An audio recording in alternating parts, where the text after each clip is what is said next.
This is a Meadows Place City Council regular meeting. Item A is a call to order and announce a quorum of presence. Is present. We do have a quorum present. We are missing one council member who's over in Mississippi.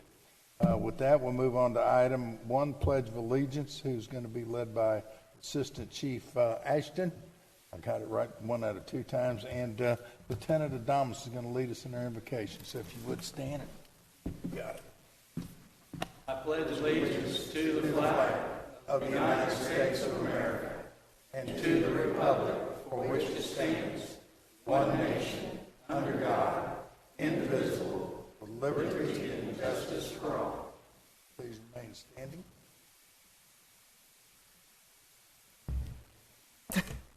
If you'll pray with me. Heavenly Father, we come to you today with the heart of thanksgiving and praise. We thank you for all that you have done in our city and for everyone in our city.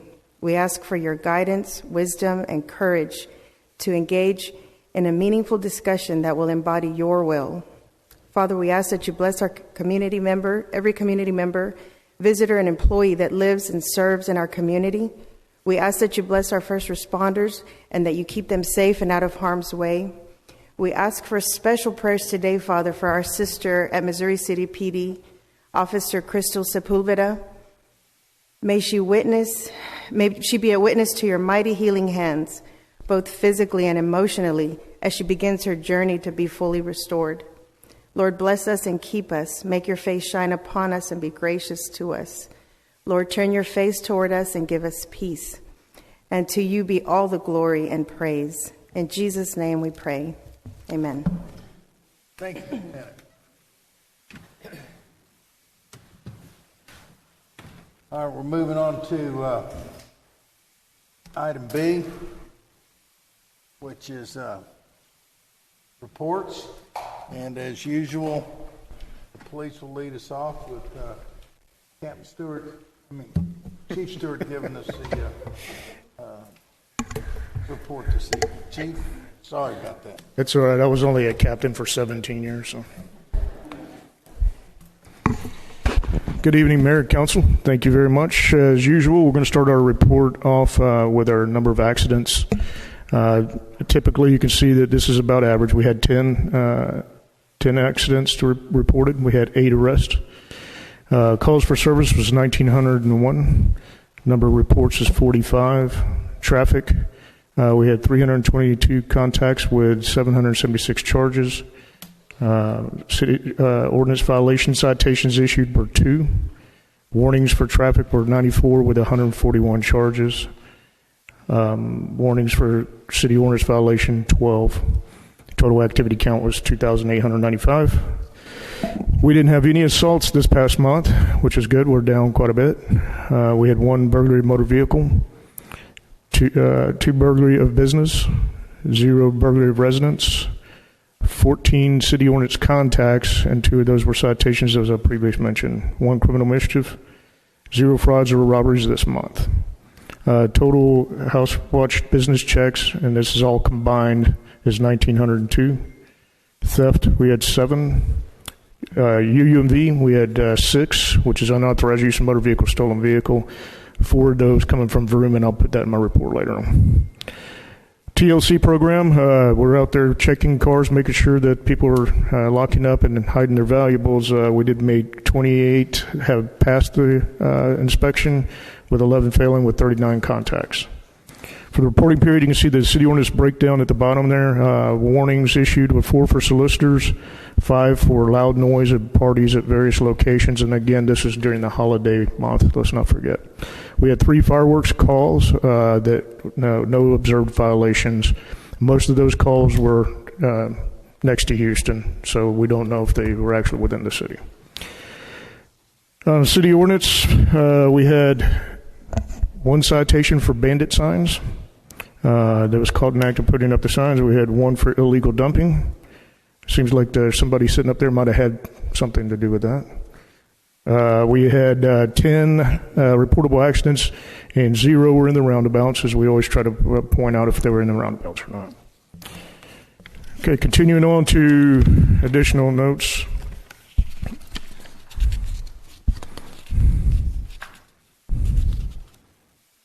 I would like to start on page 2.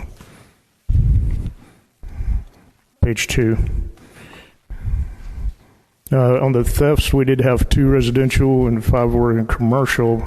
And on page 3, if you flip through, you can see the different thefts and locations. What I did want to point out is I highlighted the catalytic converter thefts, as we're obviously addressing that issue with every city right now and trying to identify them. We have captured some, and in fact, if you recall, we had several that were taken from Vroom, quite a bit actually. And we were able to identify the suspects through DNA pictures, and we contact with a group of detectives in Houston that already knew who these guys were because they're part of a gang. And some of these ties are going all the way back to Mexico with the cartel. So this is a big business. On the following page, page 4. Can I interrupt, Chief? Sure. You know that we recently passed an ordinance giving you a little more teeth in dealing with people with catalytic converters. Yes, sir. Other than the act. At the last week's mayor's meeting, Excuse me.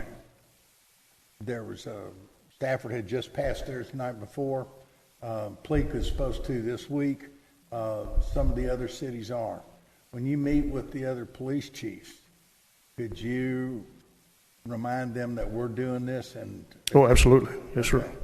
Because it's my belief we can help you guys out as much as we can. Eventually, the state legislature might not be too afraid to do so. I agree. Hopefully.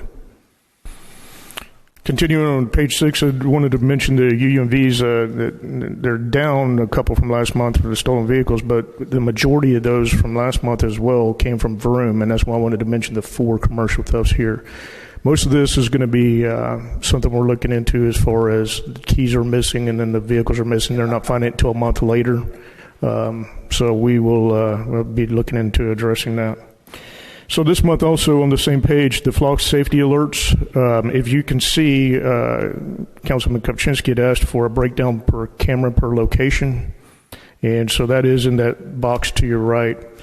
But we did have 74 total alerts, with 23 for stolen vehicles. We had 14 sex offender alerts, 10 stolen plate, 11 gang member terrorist alerts, 1 missing person, 10 warrants, 4 on the hot list, and 1 violent person. You can see there's a few locations that have 0 flock hits. That just means those vehicles aren't coming through those locations. Again, we can reevaluate this over time, but this has got all our main points of entrances, and I don't see there's a need to remove anything. So, okay, page 5, adult arrest. We did have a fewer arrests this past month. People are behaving themselves, or they know that we have the flock system and they're not coming through as much. But the first arrest you can see there is from a flock hit. That was a stolen vehicle. Driver was arrested and transferred to jail.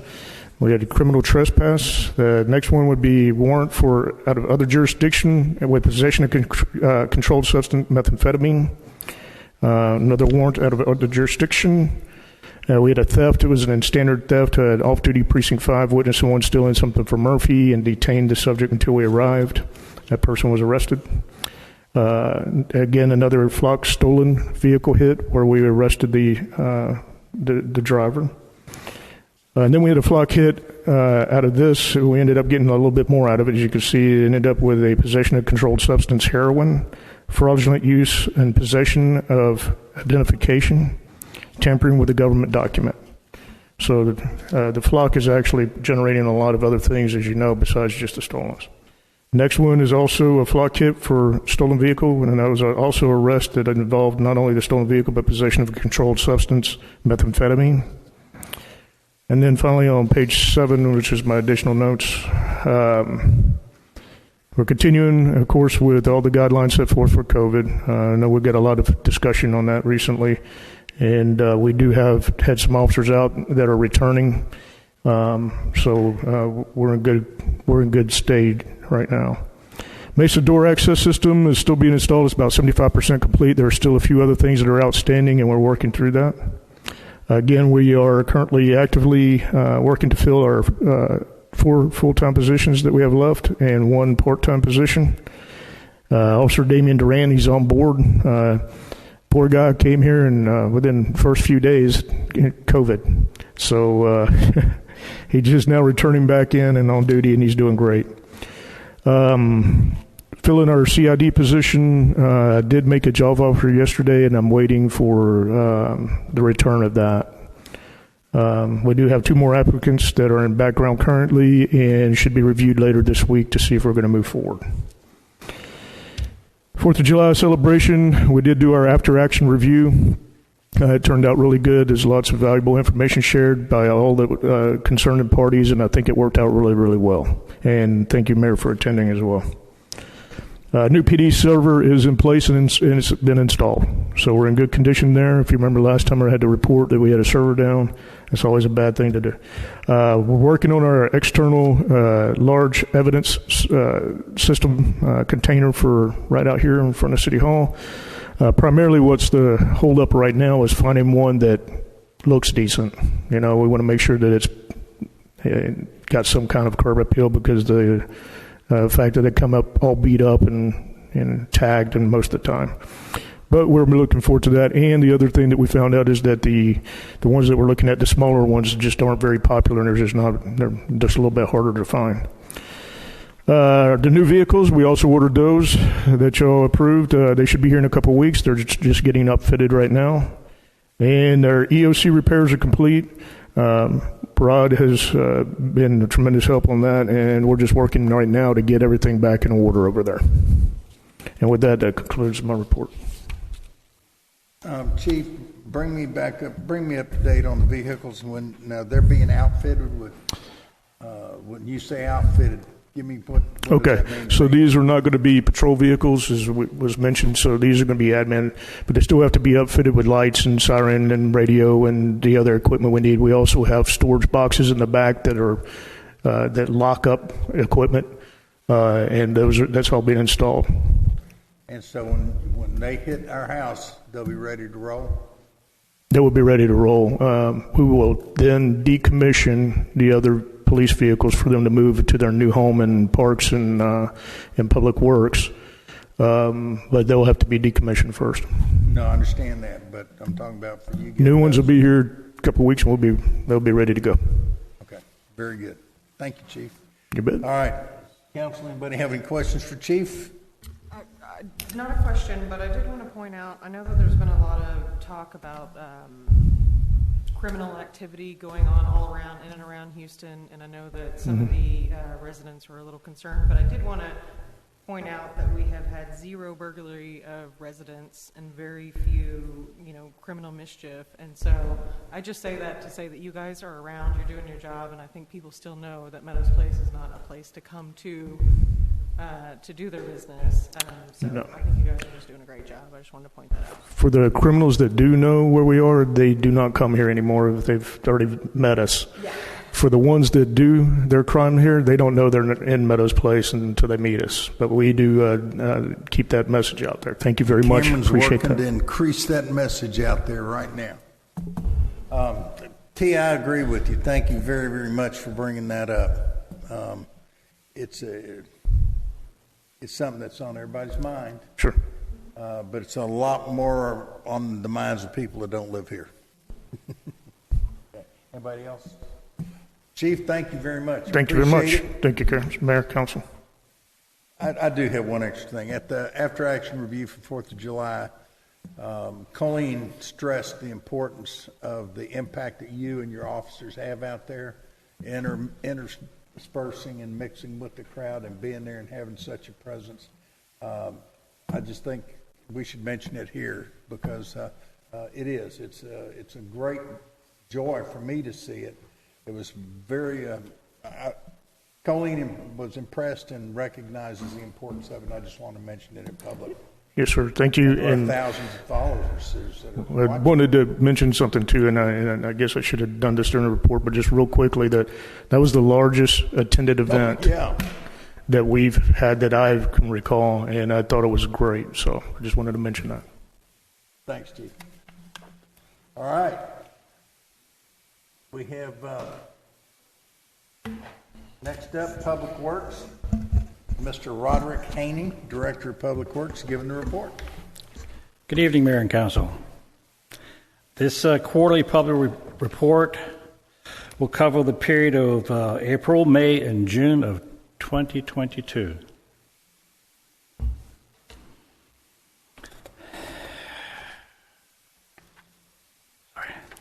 I'm happy to report that the sidewalk repair and replacement program, I have completely used all of the funds that were available to me this year. Phase 1 and Phase 2 have been completed, and I'm now starting on a list for next year. We have a couple of residents that want their complete sidewalk replaced because they're selling their home, but unfortunately I only repair this tripping hazard. Thank you. But if anybody asks, the list is now started. You just have to give me a call or drop me an email and I'll put them on the list. Street repair, the road funding fee, we added a couple more sections this first 3 months. I'm holding the line on maintaining that $100,000 in reserve for the road use fee. And actually in July I started a very big one, but I'll report on that for next quarter.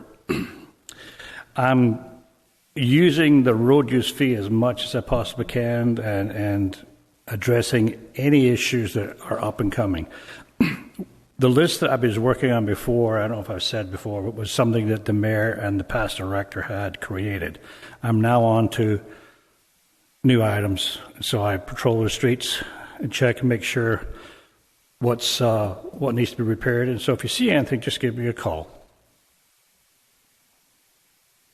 USW expenses, April, May, and June of 2022. April, $51,000. May, I like this one, $34,000. And unfortunately, June was $69,000, which is a direct reflection on the number of water leaks that we had in that period. So, We know the question's coming. How many breaks did we have? That's a very good question, sir. I think it was in a range of 14 to 16, if I remember going through it once. I think 14 is correct, and I just want everybody to know that that's a lot of breaks for the city of Meadows Place. I'm very happy with USW. The response has been stellar, and so much as getting things back in place. And we've set up a program now so that the operator on staff or who's doing the repair will text myself and Cameron, and so we have the ability to put that stuff out to the residents if we're going to have a large area out. And that does happen over the weekend too, doesn't it, Cameron?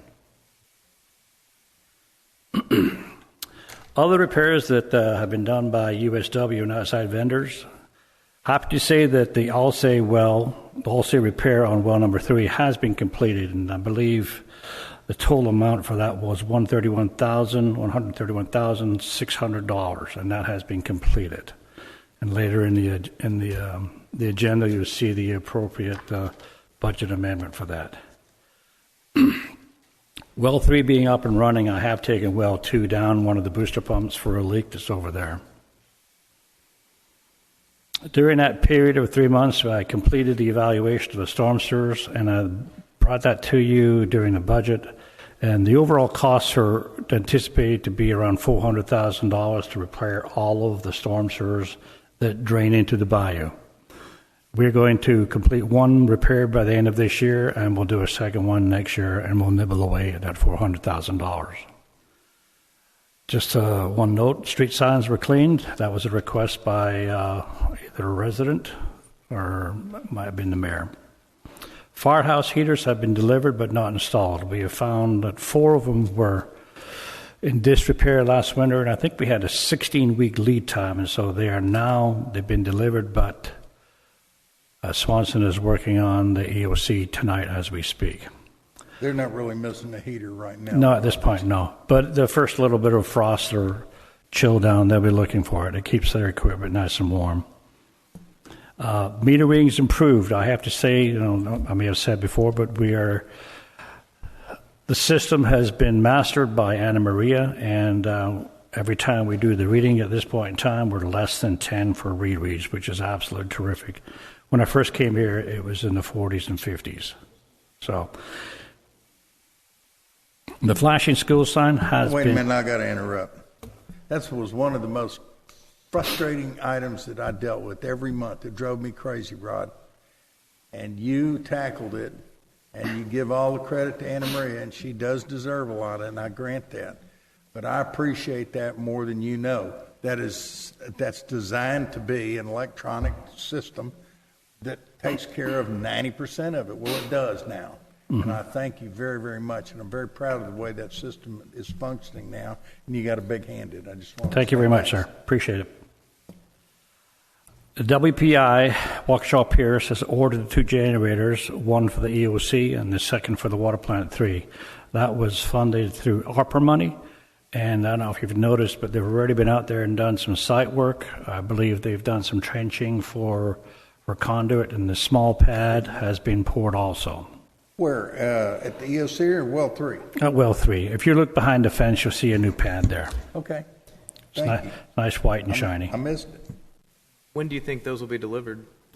They had a lead time of like 20 to 23 weeks. So it'll be the first of next year if it won't be this year. The county is getting nervous about unspent ARPA money from other agencies or other groups that are not spending it. If the city has anything that can be completed before, I think it's the end of 2024, or it might be 2023, might behoove us to pursue some additional ARPA funding. Aha. I could spend $300,000 on a mechanical bar screen, another $150,000 on the chlorine bridge. Well, I'm saying let's get our list together and get it submitted to the county. Sounds good to me. Sounds good to me too, Rod. You want to meet right after this meeting? The flashing school sign has been ordered, but they've not provided a firm delivery date. I sent out another email asking for an update this afternoon when I reread my report.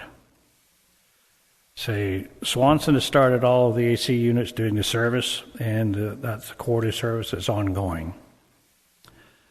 The TCEQ permit renewal at the wastewater treatment plant has been substantially completed and submitted to the TCEQ for further final review and approval. I think the last thing that was done was by Courtney, in so much that it had to be advertised in the libraries and somewhere in Harris County and the newspapers also. We got it into the library, did we not? Mm-hmm. So we're ahead of the schedule. It's due in September, but with that sort of stuff, I like to be in advance.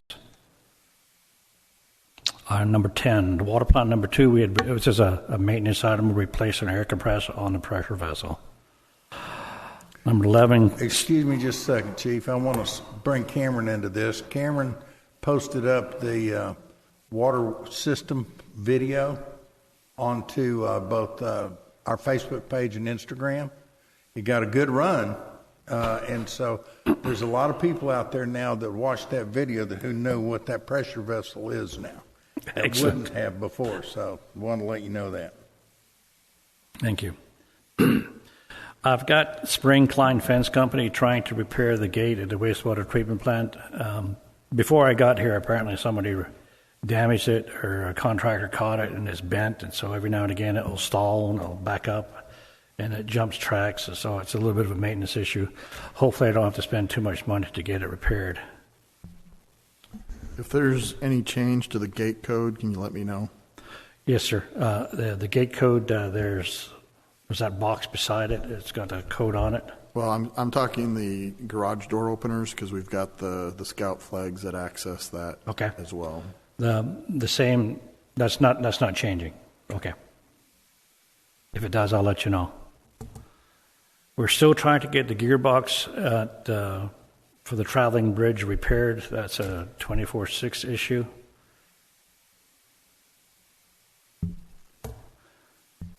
We had our first meeting with HDR for the site visit with regard to the wastewater treatment plant, the Clarifier Bridge. They crawled all over it, took some pictures, made some notes again. And after the meeting, after the site visit, we had a meeting, and they anticipate being ready to go to bid probably November of this year, but through discussion, we decided to hold that off until January of 2023, just hoping that we might get more than one bid. That's pretty standard for bidding anything in construction. Number 14, 4 hydrants were installed in the Kirkwood. The first Kirkwood project were upgraded with the correct hose adapters to meet Stafford's requirements. It took a little bit of time, but eventually I got it done. The EUC obviously suffered some damage from a clogged drain line on this mini split that takes care of the server room. It was a fairly extensive damage to the floors, the tile, the VCT tile, the wallboard panels, and so we responded with ServPro, and they came in and they opened everything up, dried it all out, and I had another construction services company come in and put it back pretty darn quickly and replaced the VC tile and repaired the panels and touched up the paint. Also had them reseal the entire kitchen with the VCT, and we had them also steam clean the main room for the carpet there. What we're doing right now with regard to the final repairs on the air conditioner is we're putting a water sensor on the drain line, which is pretty standard. It'll shut the water or shut the air conditioner off when any water collects in that pan, so we will not have any damage to our floor and our serves, etc. But I've also added a Wi-Fi thermostat. When the air conditioner gets turned off for that reason, the Wi-Fi thermostat will notify the chief, assistant chief, and myself that the system is down, and so we can get back in there and keep the service nice and cool.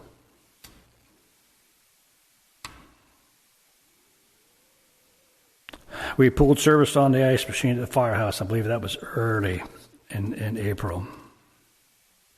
I've requested a quote to do a major overhaul of irrigation at City Hall. That's pending at this point in time. I have not had a response. WPI is working on an estimate for the wastewater treatment plant generator, and I'm anticipating utilizing the county ARPA funds. We were originally awarded $650,000, and we've sent $200,000. I do not have a good working number for the estimate on the generator because there's so many things that are not working at the plant. Review of the load analysis from Centerpoint over the last year shows that we're running about 25 to 35%. I can't size the generator at that, and so I'm trying to get that other information to them so we can do a proper load analysis. I'm pretty sure we won't go with 100%, but it should be closer to 75% that we size the generator for the overall capacity, unless I hear any other information. Irrigation system review. Every 3 months, I give you a copy of 1 month, and this one is a copy of the month of June, and we go through every single system that we have. Green is always good. Red shows that we need some work, and I've asked them to do the repairs, anything that's in the red zone, and we're keeping up to date on that. Kirkwood Linear Park, all the drip irrigation has been removed and replaced. Are there any questions? Question on the drip irrigation. So we removed it and then replaced it with the same material, or no? The drip irrigation we initially removed, there was 12 sections that Colleen and I agreed that were constantly being damaged, and so some of them we just cut out and we stubbed and we capped. We know where they're at. If they want to put something in, it's a small diamond-shaped areas on the curve, etc. But the rest of it that was around all the other roundabouts, Colleen wanted to remove all of that and replace it with regular small spray heads. And so that's been done for all of the roundabouts. Those been damaged, or are they further back away to where they're not as susceptible? The drip irrigation you can damage just by walking on them. Yeah, that was part of the issue is our yard, our lawn crews, whatever, would go in there to weed eat, to whatever, and step on stuff and just not pay attention to what they're I don't doing. know if you remember about a year, 12, maybe 15 months ago, that I had a picture of a drip irrigation header, and there was like 10 leaks in 6 feet because it's very Can't small step on that plastic stuff. and it's very fragile. If you're working around it, it's not going to survive.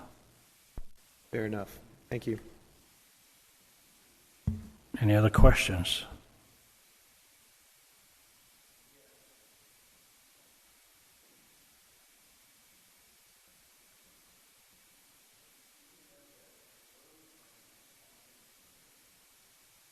Where we at? An update on finishing Kirkwood?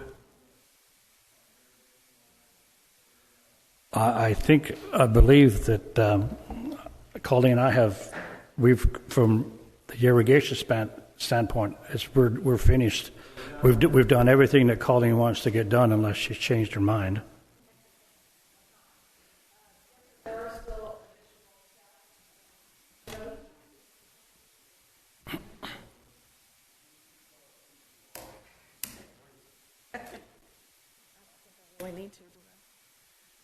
Colleen Cabezas, City of Meadows Place, on Hogard. Let's just leave it there.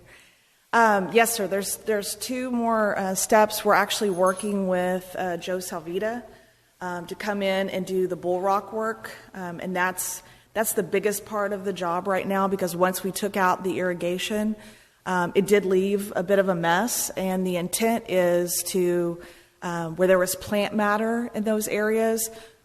Joe's going to be scooping that out, refilling it with some stabilized sand, bull rock on top of that, so that it'll be groomed and prettier in that area with no plant life now. He was set to go on that project, but then we had a priority 1 project step ahead of that, which was there next to the school, repairing the street. So he should be switching over to the Kirkwood area once that's done. And then once the bull rock's in, a lot of our plants have taken a hit, just like everyone's have in their yards. The summer's been brutal. So we have made a plan that the dead plants that we're dealing with and or dead trees we've removed, and we are holding off until fall, once the weather's a little bit cooler, to replace those. But in the meantime, it will continue to be freshened as we go, and working with Texas Lawn to try to get a handle on the weed issue out there. Did you say the dead plants have already been removed, or they're going to be removed? Well, it's an ongoing process. Okay. Yes. The dead trees, I do believe, have already been removed. I know that the majority of the dead plants have been. My staff has been out for a week and a half, so I'm not really sure what's happened since then. I know we haven't been able to touch Kirkwood during the last week, so it is constant. It's a constant project, yeah.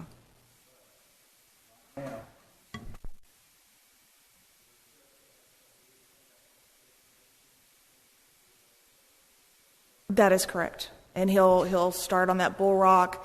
My staff return tomorrow, and so their project focus will be Kirkwood. Okay. All right. Thank you. Any other questions? Council? No? All right. Rod, I want to say thank you very much. I think you've got a good handle on it. You're working great with all the different departments. I know you and Colleen have got a lot to do, and individually, and yet you got a lot to do collectively, and you do a good job of it. I thank you both very much for that. Thank you, sir. Again, kudos on the billing. It's it's almost as frustrating as dealing with loose dogs in the city to me. So thank you for that. If that's nothing else, Rod, thank you so much. Appreciate you. Thank you, sir. Appreciate it. Item number 3, fire department.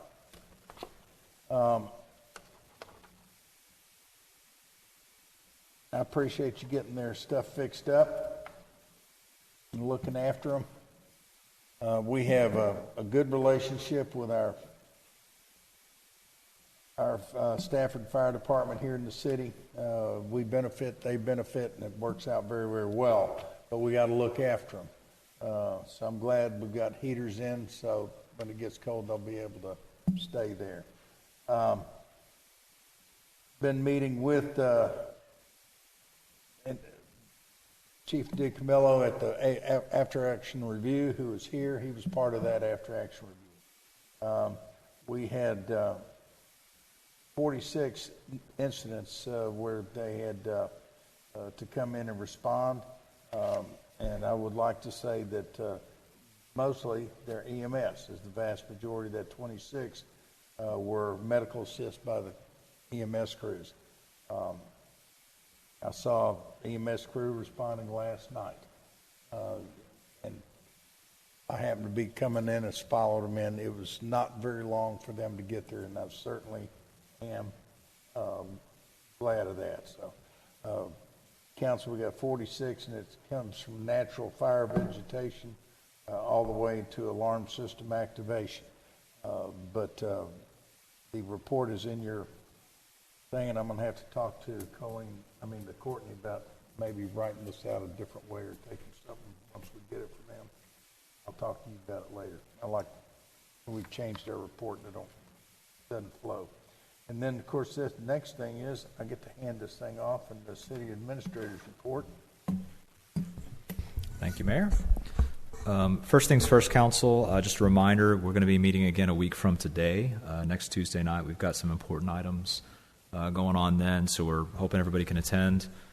Certainly need to talk about budget. One of the biggest missing pieces of the puzzle we're still waiting for, which, of course, are the values from the CAD. Of course, once we have that, we'll have a better idea of what to do from there. We'll also be bringing you next week a change order associated with the Dorrance project. You might recall that we wanted to, after the fact, we wanted to upsize the service lines to 1-inch lines for the houses. That change order will be in front of you guys next week. Assuming you approve it, we'll give them the green light to go ahead and do that the day after that, and they'll be ready to do so. The last couple of weeks have been a little bit unusual in the sense that we did have some COVID exposures. Staff did a great job of transitioning, trying to maintain service levels best we could while City Hall was not, we were not here.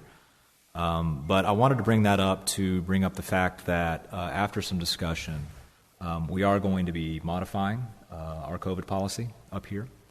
And so we're going to try and take a cue more from what CDC is talking about, what other organizations are doing. We're no longer going to be quarantining upon exposures here. Essentially, if there are exposures, certainly if you do get sick, we want you to go home. Don't come to work. And we're going to continue to emphasize that. But that change will basically maintain operations here at City Hall. Now, on the PD side, it's going to be a little bit different. They have their own policy that's a little more conservative than ours for obvious reasons. But on this side of the wall, we want to do what we can to maintain operations. The other thing is that we're actually shortening the COVID leave days. From the beginning of this, we begin 14 paid days of COVID leave.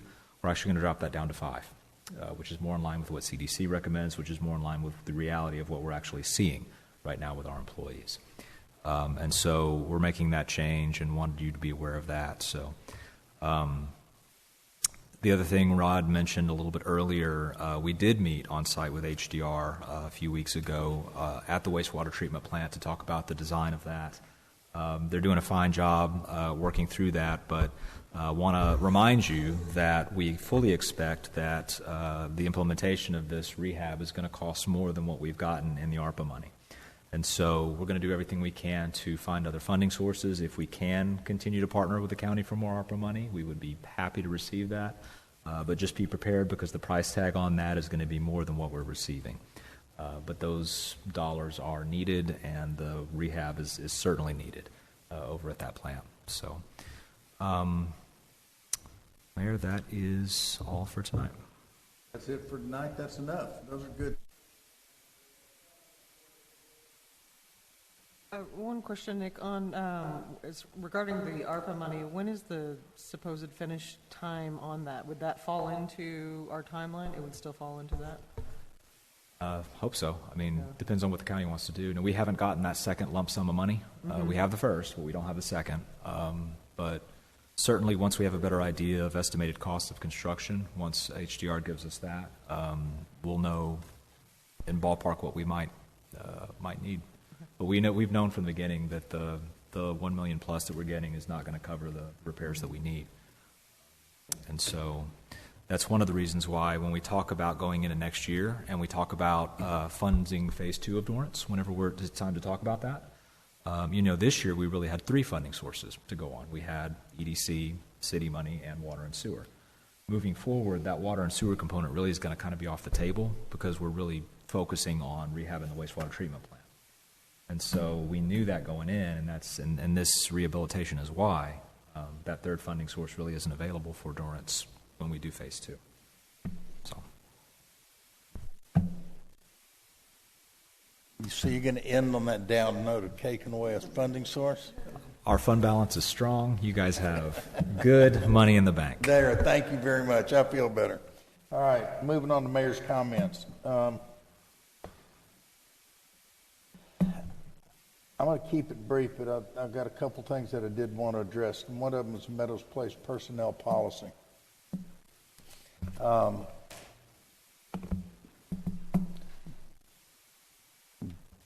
Partly due to some stuff I did and said earlier and way back, we needed to amend our policy.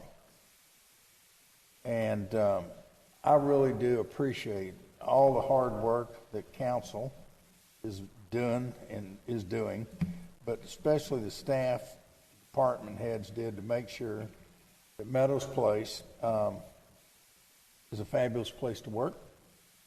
It offers our staff a great staff, great benefits, and I really want to say thank you to Courtney, thank you to Nick, Anna Maria as well for putting all this thing together. And I know y'all had to spend a ton of hours going through it, and I appreciate it. This is kind of a leapfrog and brings us up into current time frame and makes us competitive with other cities. And that's, whether we like it or not, we're competing for people. And this does a great job. And we'll do more on that in the policy later. But I thank you for everybody that did. And I wanted the public to know and wanted on record that you guys did a great job in presenting this to council. And I hope we don't mess it up. Item number B is Meadows Place Butterfly Garden. I happened to stumble across something that I threw out and brought the attention of Colleen and to Cameron. And that is there's concerns that the monarch butterfly is going to be added to the endangered species list. Well, I never thought of that could ever happen. It was just beyond me. And then I started thinking, and Meadows Place has been actively trying to help with the butterfly and particularly the monarch migration. We got burned a little bit by COVID, and we'll regroup after the parks project is done. But for years we've been doing it, and recently, prior to even knowing this, we converted what was a community garden into a butterfly garden.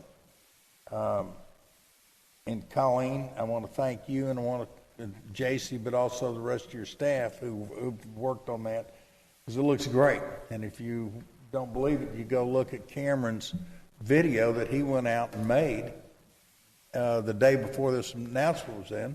I told him about it, and because as he was getting ready to post it, and he said, I need to get this on over to Channel 2. I bet you they don't know. So he contacted Channel 2, sent them our video of our butterfly garden. They posted it on their page, complete with our video, and of course it's got our name all over it. And we got some hits on that, and so we did some good and tried to bring some awareness to what could be. It's a tragic situation, and we're doing our part. So everybody there, I want to say thank you for doing your part in that and for jumping on it. And who knows, maybe we can make a difference. Thank y'all. With that, I'm going to turn it over to somebody that's doing some other stuff that I want to thank him for, and that's our personal project manager, Rick Stagley. Rick, you got it. All right. So we had a progress meeting on Dorrance this morning via teleconference. Contractor is moving forward. Main water line is in. They won't start working on the taps until the BACT tests are back, bacteria tests. And then there was talk about when they'll start removing pavement. Unfortunately, the contractor was on his phone, not on the computer, and there just was miscommunication as to what needed to happen. So I requested that the contractor and HDR meet in person at the site to go over the plan. It sounded like the contractor wanted to do something that would actually shut down the entire road during the day, and that was not acceptable to us. He was reminded that he has to maintain emergency response access and everything like that. So they'll get together and clarify with him what our expectations are. Any questions on Dorrance? There will be some communication going out to the residents about trash collection. We did get a hold of Texas Pride today. Rod did a fine job communicating with that. Kevin Atkinson with Texas Pride is fine with it. We're going to be asking residents on the opposite side of the road that's being torn up to make sure that they bring that trash out to the edge. So this is something they've done before. They're familiar with it, so we'll be able to communicate that to the residents when it's time. Also talked a little bit about mailboxes and those mailboxes getting moved back and forth, the process for doing that, but everything will be put back into place the way it was originally there. So, okay. On the mobility bike project between Meadows Place and Stafford, we had a call on that, I guess it was last week, with Centerpoint. Did not get the answers we would have hoped for. Pretty much Centerpoint is saying no to everything except the trail. No signs, no garbage cans, no anything, no lights. And so I did contact Houston Parks Board to verify everybody's getting that message. That is Centerpoint's answer to everyone. They don't want people using that corridor at night, so that's one of the reasons they're not approving any lights.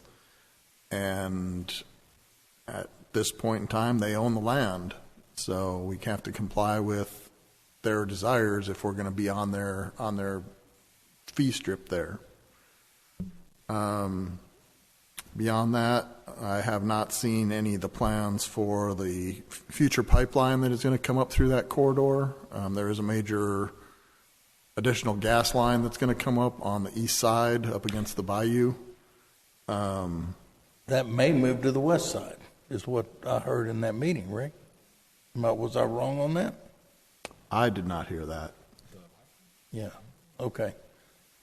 There's some work down in Stafford that'll interfere with the original plan for where the path was going to go. But not the pipeline. But not the pipeline, okay. No. And so that's part of the frustration is that in talking with Centerpoint, everything was great until we started talking about things that didn't involve just gravel or the decomposed granite. Their biggest concern, plants, lights, no water inside there. Their main concern still continues to be the bridge and where the bridge is going to go. Right now, we're not getting a green light on anything. And so they told us at the time they would have an answer to us back in a week after we began to offer alternatives. So, for example, maybe instead of light poles, maybe we have some lights that are embedded inside the concrete. He wasn't crazy about the idea, but they'll run it up the pole and see what they say. But standard response right now is basically trails are great, but that's it. And so we're waiting to see what they come back with. But again, it's their property. And again, I don't mean to be pessimistic about this, but the message that was received from Centerpoint was essentially because it's their corridor and they and other co-users use that corridor, it's not a matter of if this stuff gets damaged, it's a matter of when. Yeah. And we understand that going in. But, again, it's a utility corridor. So. And we understand that, but I like what you said, when we figure out where we're going to put the bridge and how. Okay. Any other questions? No, I appreciate you being able to talk with those folks and know what the heck we're talking about and having the contacts to call Houston. All right, with that, we'll move on to the regular agenda.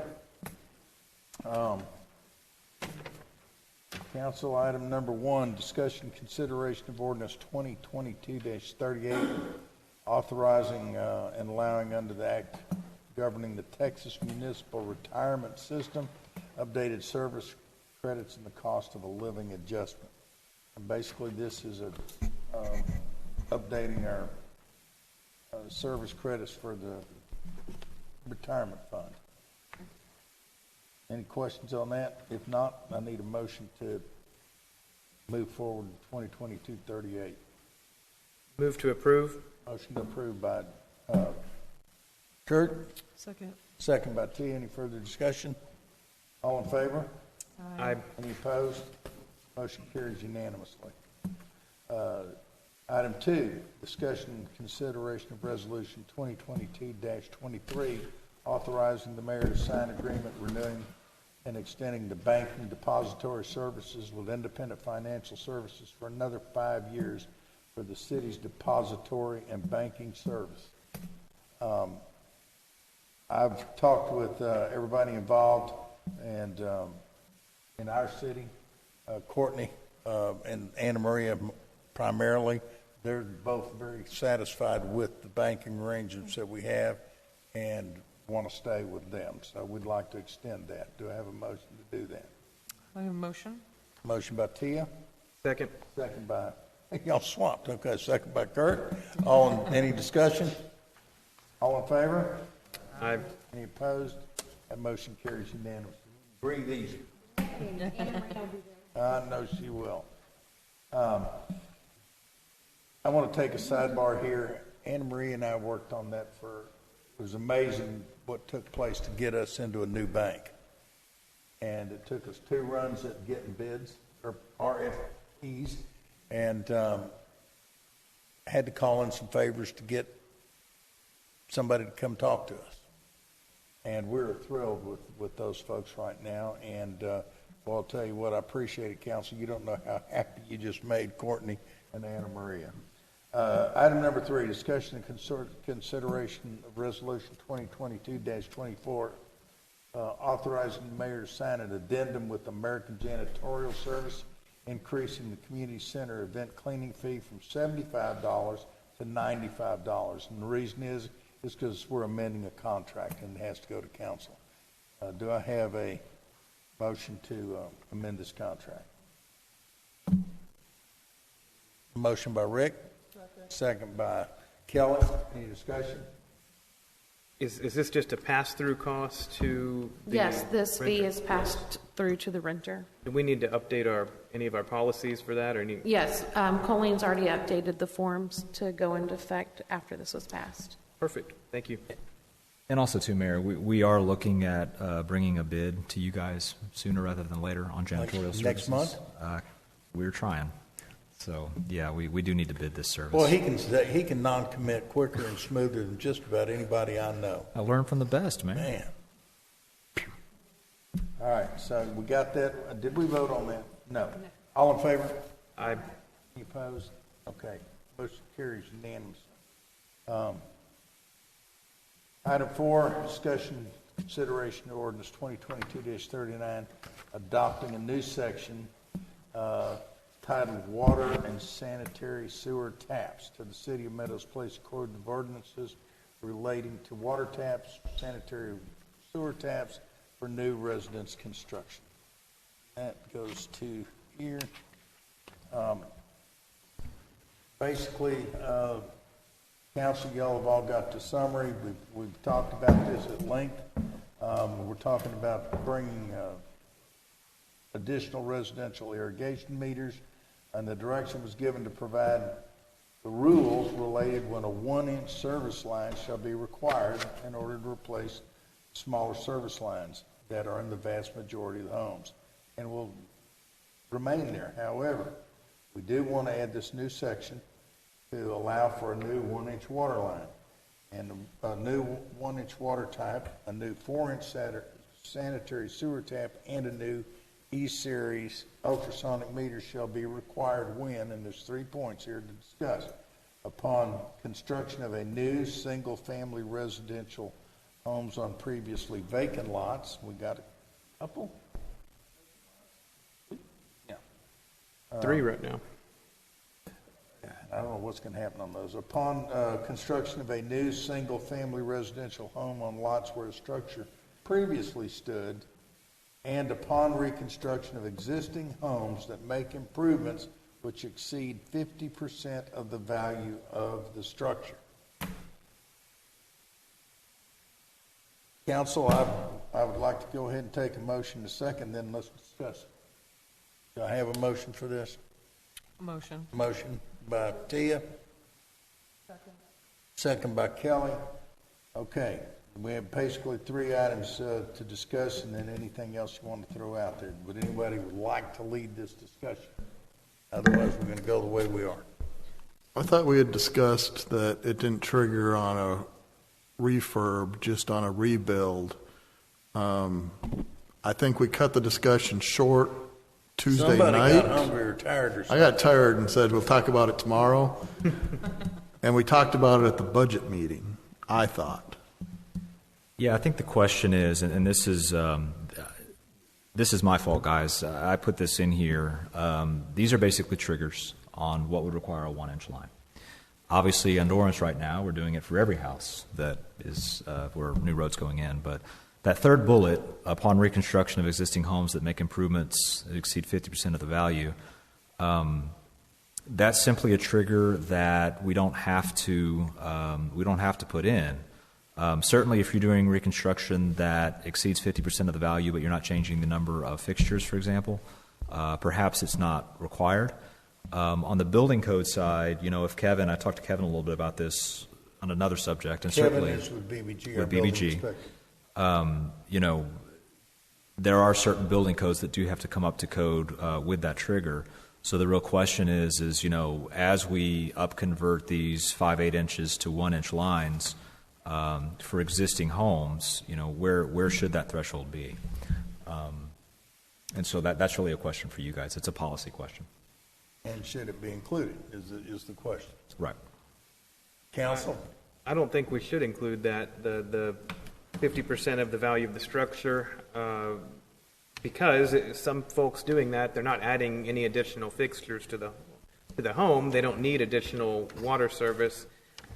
Could we say it is up to the discretion of the building official and public works director based on the plans that are submitted to us? Actually, I believe that's exactly what we can do. I do believe it needs to be addressed. Because the question is we're adding 1-inch meters.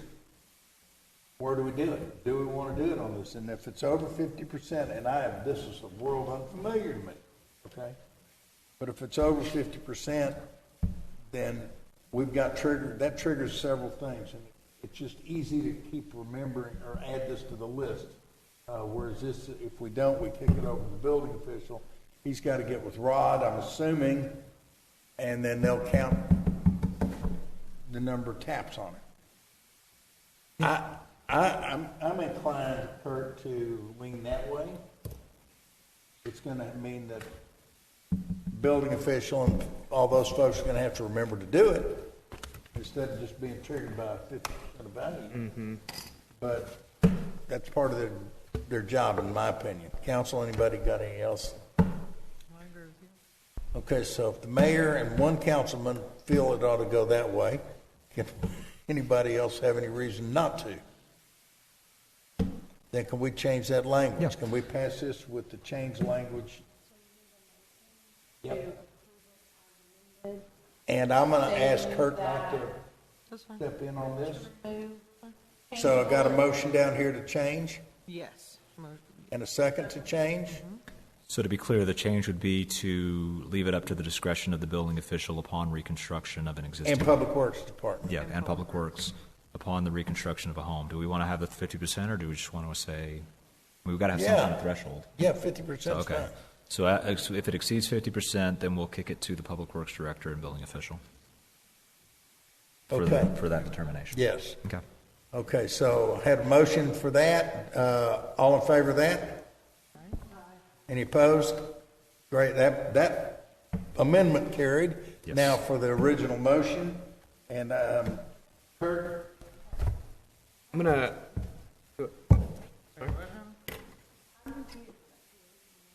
Yes.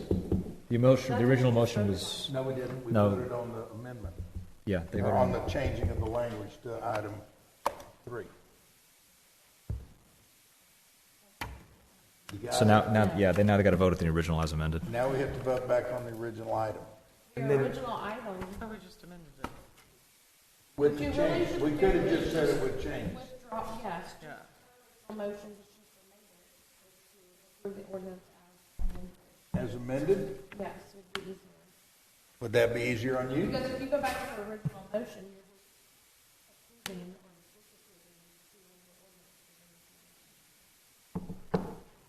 So we're going to make this So the motion would just be a to motion approve as amended. as amended. Yes. Yes. I make Okay. a motion to approve as As amended. amended, with Kelly as Yeah, a second. That's cleaner. And then I'm going to recuse myself on this vote because it can affect me directly. Monetarily. Yeah. Very good. So with that, we have 3 members left to vote. All in favor? Aye. Any opposed?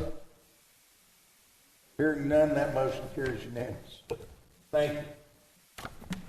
We talked about this, by the way, Kurt, for quite a bit earlier this afternoon, and we looked at it 2 or 3 different ways, and I felt like we really needed to do something there. And, you know, if nobody changes anything, why should we force them to? Kind of deal. So I'm all happy with that. Thank you very much, council. Okay, item number 5.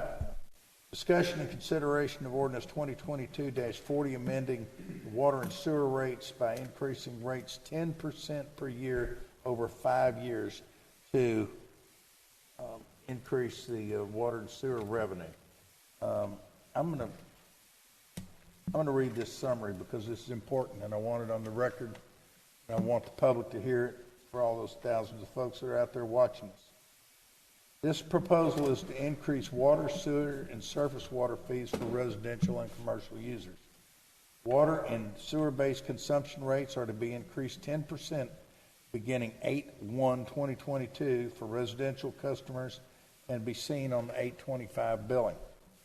Residential customers having a separate irrigation sprinkler system will have a new rate structure beginning that time.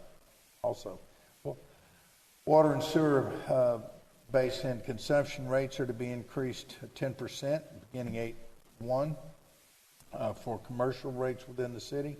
And additionally, a new rate for consumption above 20,000 gallons is added at $2.51 per 1,000 gallons. It gets a little confusing about right here.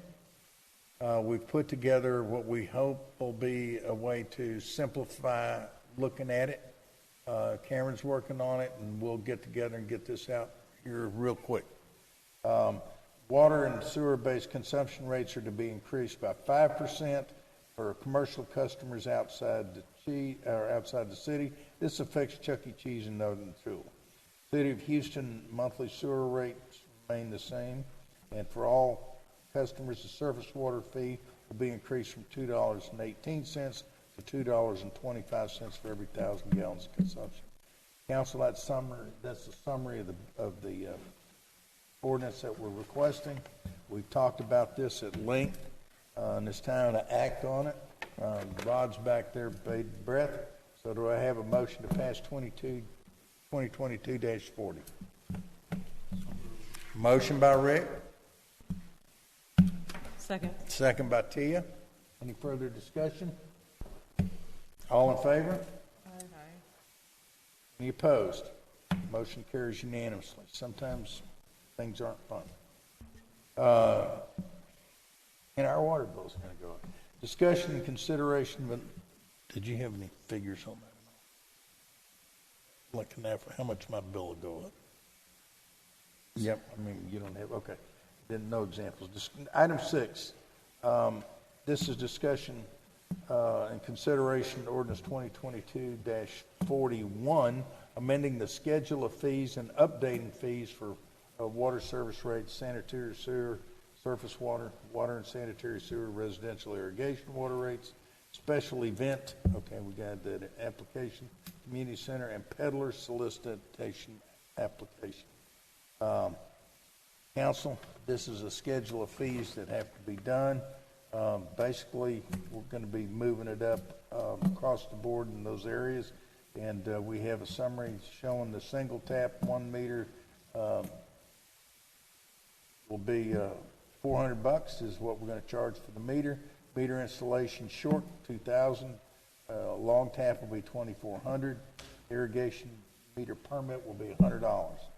Total for $2,500 or $2,900, depending on if it's a short or long time. And homes with existing 1-inch line plus meter, the irrigation meter costs $400. The meter installation is $8. Permit fee is $1. Total of $1,300. This is cleaning up and preparing for the future in City of Meadows Place. Nick, you got some? Yeah, Mayor, I also want to emphasize, and this is kind of it's a fee schedule update, and obviously there's some other things in there to handle, like the special event permit that we just passed a few months ago and some other stuff. But one of the things I want to mention is that we're actually striking and retiring the fee for a 5/8 meter because we want to move away from doing that. And so for new homes that come in, they're going to be looking at a 1-inch meter as opposed to the 5/8. Okay. So, council, need a motion to pass whatever this is. 2022-41, amending the schedule of fees. Move to approve. Motion by Kurt, second by Kelly. Further discussion? All in favor? Aye. Any opposed? Hearing none, motion carries unanimously. Okay, this is item 7, is to consideration of resolution 2022-42, repealing the city's current employee policy manual and adopting a new City of Meadows Place personnel manual. Council, you'll see that in your packet. It's all laid out there for us, and so with that, I'd like to see a motion to pass 2022-42.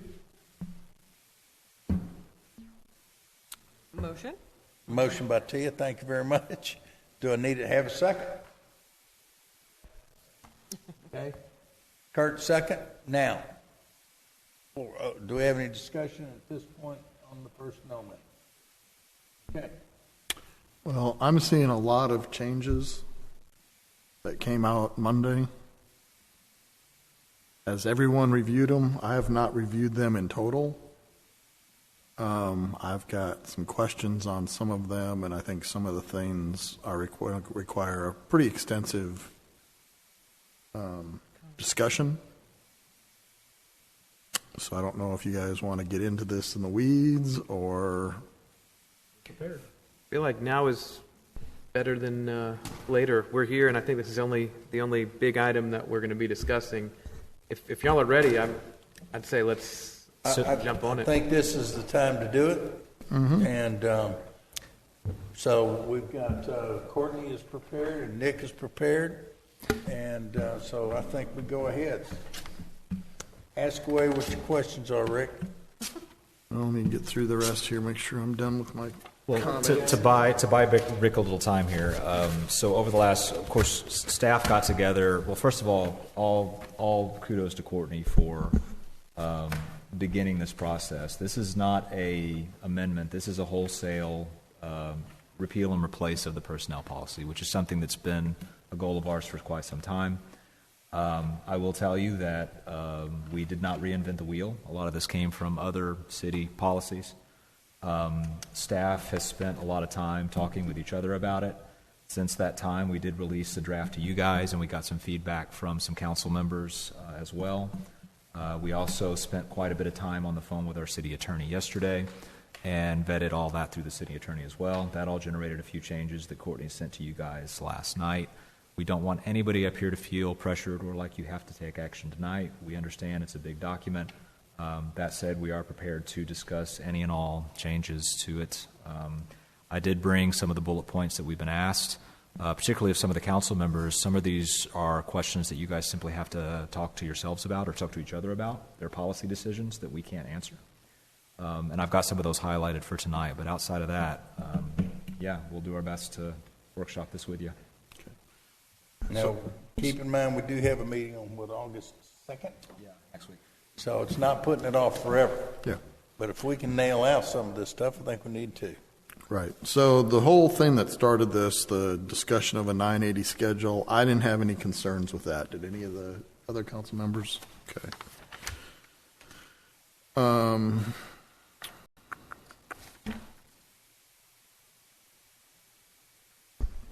On page 10, section 3.10,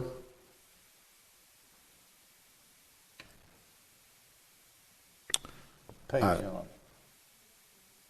Oh, page 10. it's, Page yeah, says section. no, page, who knows? So section 3.1, 3.10. He is. Yeah, he's in the packet. Yeah, it's at the bottom of page 10, 3.10. So what was in here originally is the employees can't accept any gifts. That would mean they can't accept a pen, they can't accept tickets to the Space Cowboys, nothing. So I provided a comment that, at the county we can receive up to $100 value in a 12-month rolling period in the event that, like I said, they get tickets to whatever minor thing. No, they shouldn't be going to Rockets games or anything like that, but I felt that $100 value was in the range of what most agencies are doing.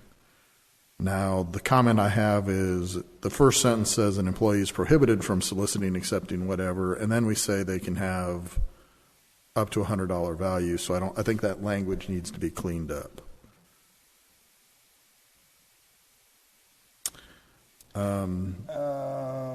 What is it that you're looking to clean up, Britt? Well, if you say it's prohibited, Yeah, what we can say is, And no, it say it's prohibited.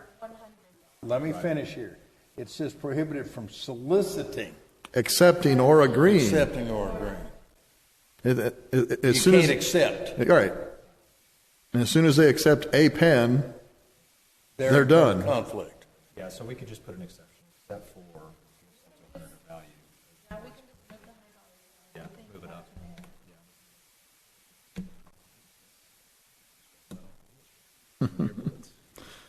3.11, use of city equipment. Apparently the question came up about, well, what if they take a personal call on their county or the city cell phone? It should be minimized, but I don't know that what I usually see as incidental use is acceptable. It's a tough conversation. A lot of times you'll see in organizational policies there's a pretty strict personal use policy on particularly electronic devices. Obviously, if you're taking a personal phone call on your desk phone or that kind of thing, we don't particularly care. But we do want there to be some kind of a line to where, you know that it's a business computer, not a personal computer, for example. The way it reads right now, use of city equipment should not be used for personal use. If we want to soften up that a little bit, we can. Again, it's a tough conversation because, What I wouldn't want to see is somebody's wife for some reason can't get their personal cell. They call their city cell because, the kid's headed to the emergency room and somebody makes a big deal out of it.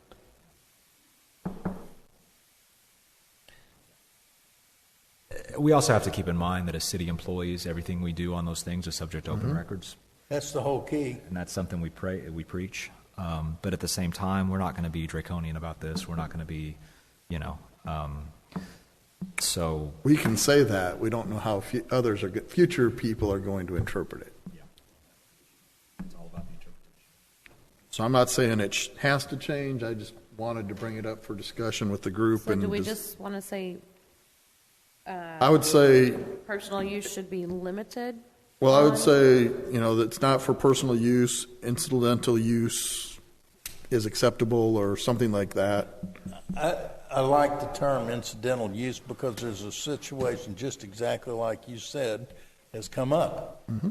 And I don't want somebody worrying about their job for not answering an emergency phone from their family. This is a good place to work, needs to keep it, but at the same token, I don't want anybody calling their bookie on the city cell phone. I don't think that's considered incidental use. That's not, yeah. I mean, we could say, Exactly. we could just add a line, except for incidental use, then use of city equipment for personal use. I'm happy with that, but under that same section, I don't see anything that prohibits an employee from using, say, a tool that they have for city. So maybe they have a hammer drill, they want to take it home and use it.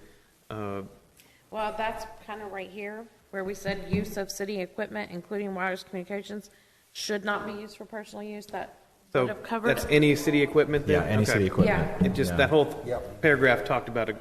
Okay. Yeah, All so right. that's all city equipment. I think we need to distinguish wireless communication devices because we do bring those home. The other stuff we don't, right?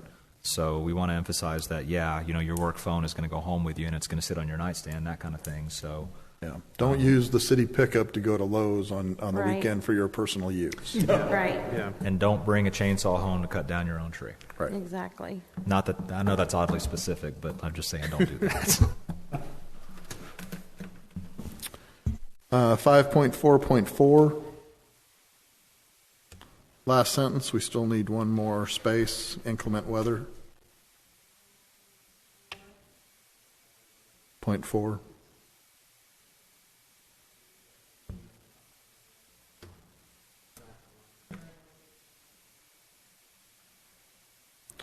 And then the next paragraph below that, we still have an errant return. What did you say? The paragraph below that, emergency essential personnel, the last two sentences, Okay. there's an errant return. I still have a lot of questions on this section. I need to review it again after the changes. So this is not something that's going to impact us immediately. So we'll bring this back at a future session if needed. I don't know if that'll be next week or next month or whenever it is. We can do that. I mean, to have an emergency policy on the books is important at all times, but if we need to modify it, I mean, this is actually a policy that was, I think, approved, back in 2020? 2016. Okay. Yeah, So, this was put in place so that we could get FEMA money Yep. in return for our emergency responsiveness. Yeah. It was in 2016 it was if we need to passed. revisit it, bring it back to you guys next month, what Yeah. have you, we can definitely do that.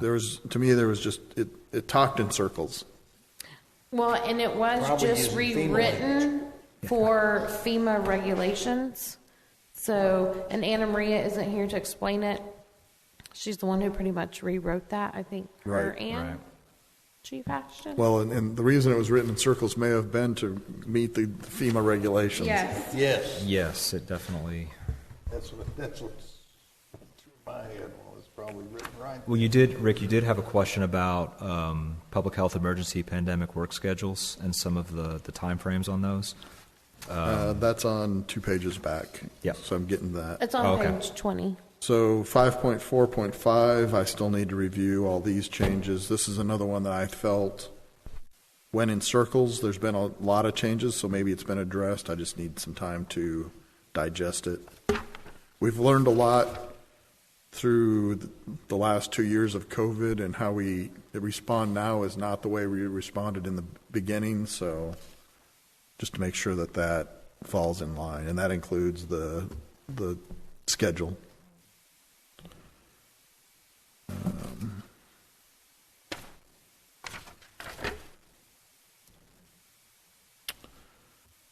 Section 6.2.2, which is vacation leave.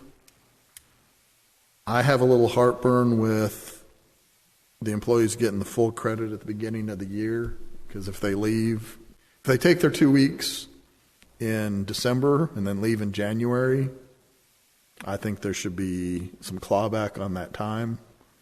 I don't know if I'm the only one that feels that way.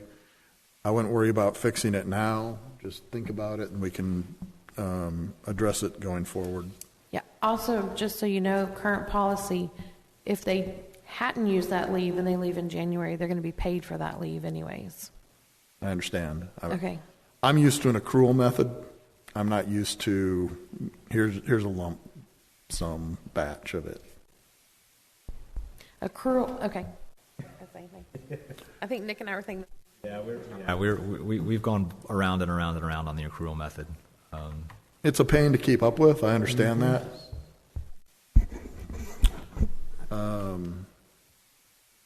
Vacation leave is not transferable between employees.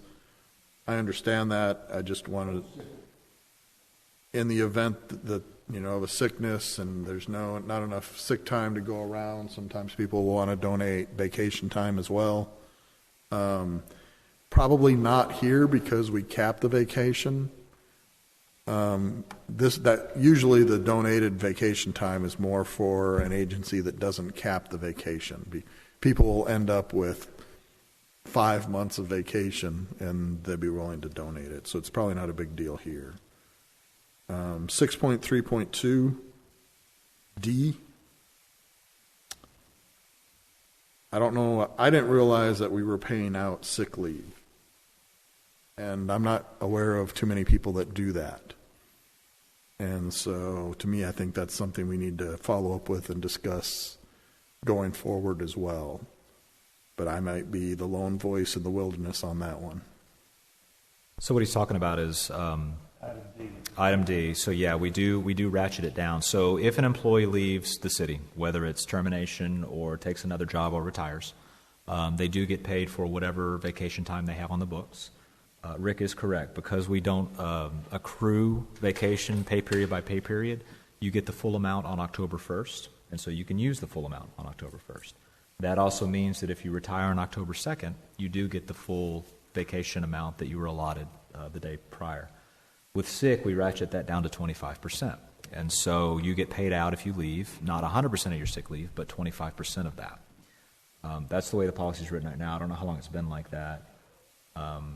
Some cities do go ahead and there's different ways to do it. I mean, and Chief, that would be going forward. It wouldn't affect anybody in the past. Yeah, there's a grandfathering provision for that. Right, yeah. I know we grandfathered me a long time ago, but this has been, we've always done the 144 hours. What we did is, if you recall, Mayor and Council, we changed the number of sick hours. We were having employees that were falling short because we maxed out at 288. But at that time, you got paid half your sick leave when you left, which was the 144 hours. So what we did is we just changed that to 25% to keep the 144 so that it was the same for everyone. And the sick hours went up to 576. Trying to, for those over here. We may not change it. It's just something I'm not used to seeing. I've looked at this and talked about it. Microphone. I've talked about it several times, and I really don't have any heartburn over this. Part of that was a suggestion that we made back when. Everybody seemed to be satisfied with it, and it seemed to be fair. And because we do that, and we cap it or there at 25%, Rick, I'm happy with this. Now, if you want to bring it back up anytime, feel free. But 6.3.3 sick leave donation.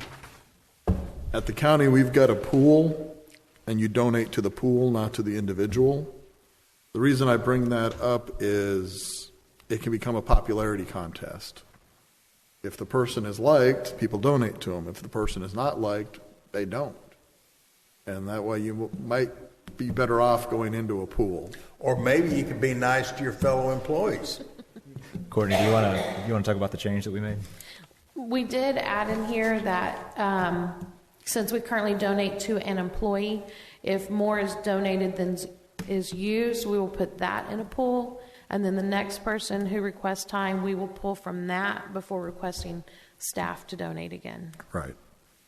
But I'm just saying that it might be worthwhile to have a pool, and the way the county works, in order to be eligible to pull from the pool, you have to donate to the pool. No. Take a penny, leave a penny. That's right. How does everybody feel about that, though, in terms of, because typically the way it works now in the organization is if somebody is out because they need surgery, et cetera, Courtney will send an email basically saying, so-and-so needs a little bit of donated sick time. The employee will then take the initiative to send an email saying, I donate X number of hours. If we moved away from that and had just a pool, sort of a pool that could be used by anybody at any given time, kind of blindly, I think that we would have to find a time to solicit sick leave donations just generally at some point during the year. And I just have one quick comment. So if you only get to use from the pool, if you donate into the pool, we had the issue during COVID, an employee who had been here less than 2 years ended up hospitalized with COVID. She wouldn't have even accrued enough time to be able to donate into that pool to request a donation to help cover while she was out, because she's been here such a short amount of time. So my question is, has this ever been an issue before? I mean, we're small enough to where, I mean, you guys are kind of family. I mean, And since we passed this policy, I think we've requested donations 4 times, and every time we received more donations than the employee needed. And what we've been doing is giving that back, but we changed the policy to say that overage would go into a pool. With a small agency, maybe it's not a big deal. Yeah, and I think that's it, Rick. And personally, I think because we are close here and the employees are more inclined then to personalize it, I'm not giving it to that room, I'm giving it to Tia.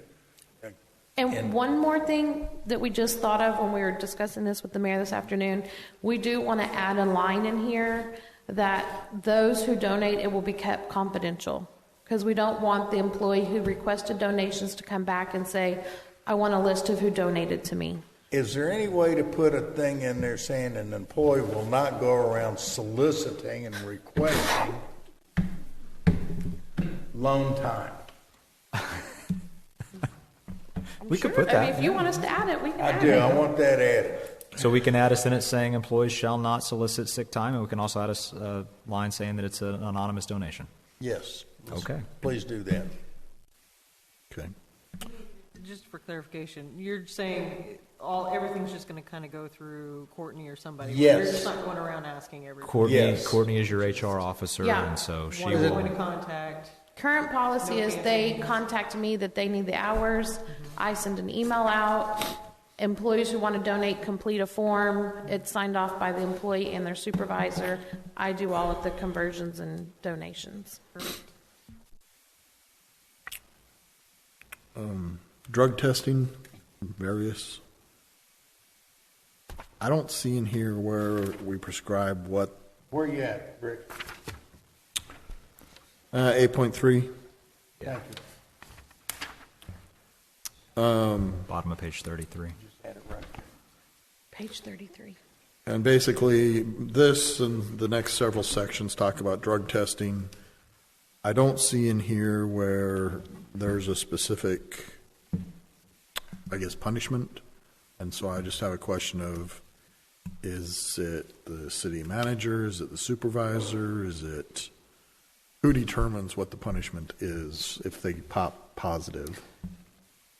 Yeah, and I know that PD has your own separate policy, so that's going to be dictated under. I'm not worried about the Yeah. PD. They'll take care of their own issues. So on our side, it talks about reasonable suspicion and that kind of thing. But I think one of the questions you had asked earlier is, does it result in an automatic termination? I think if you read the policy, the answer to that question is no. That it is measured in degrees, not in absolutes. And so should someone test positive, I do think it's a circumstantial thing. So what we would do is obviously with HR and probably with the city attorney, go ahead and determine what needs to be done. You asked a good question that I was going to bring up, which is essentially in this new world, what happens if somebody goes ahead and goes to Colorado or Nevada for the weekend and then comes back into town on a Monday, takes a test, and tests up positive. That's another circumstantial situation that we would want to have some discretion on.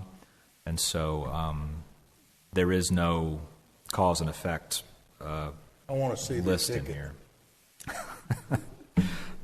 So, in the event that happens, Yeah, it would be a call to the city attorney. Okay. And it'd be a circumstantial situation. And that kind of follows in with what the county does. There are certain positions where it's automatic termination. Right. Especially if you test positive while you're on the job, it's Oh, yeah. pretty much going to be an automatic termination. If you do not operate county equipment, motor vehicles, heavy lift, loaders and stuff like that, if you're an office worker, they do have a probation option for if the department head wants to keep that employee, but is strictly the department head's discretion. HR doesn't get involved. The department head says that you're going to get a second chance or you're not. So, Yeah. Tig, you happy with that?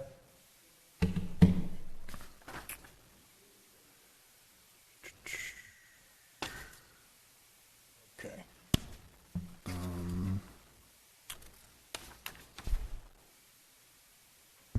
that appears to be all my questions and comments. I'm ready to vote on this.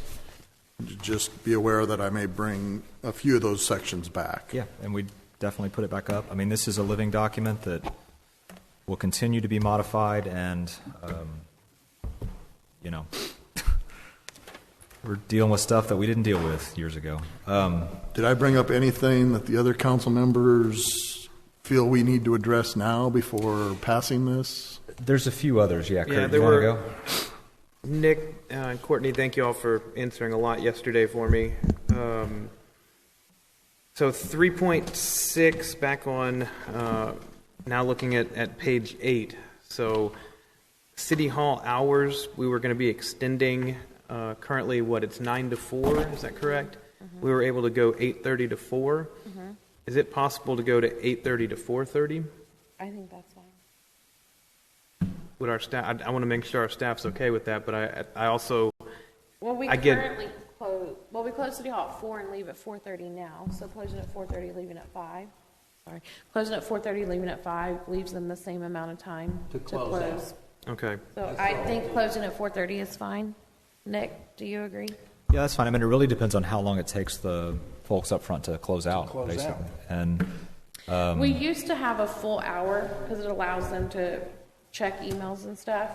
But now we just have the 30-minute window, and they're closing out really with no issues in 30 minutes. Okay. I think that'd be a good service to the public. That's a complaint I get often, especially from folks who had just bought a house. They want to go up to City Hall, get water started. Well, they bought a house on a Friday, couldn't get up there by 4, and, it's Monday. Now they're going to be here by 4:30.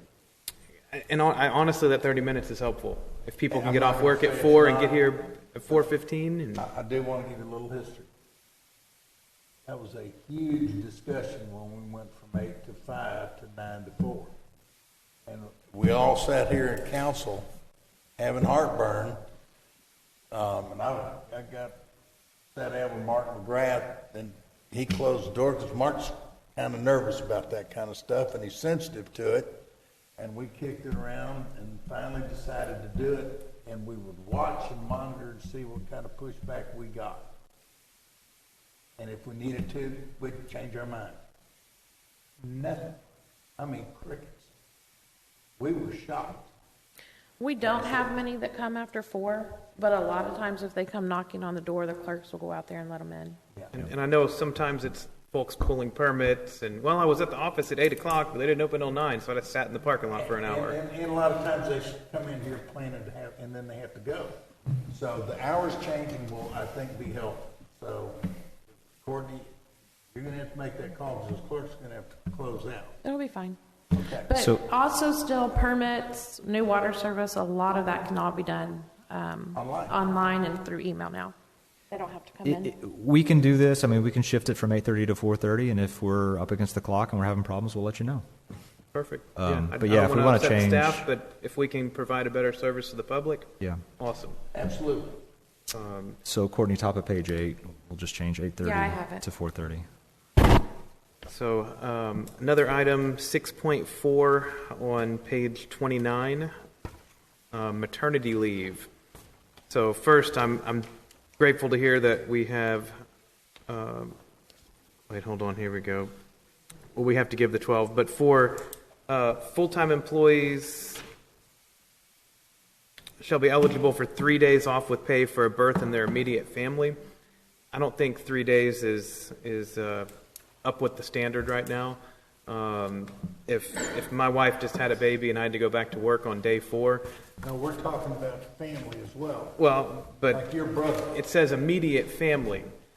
So how do we do this to where the spouse, the spouse gets more than 3 days off?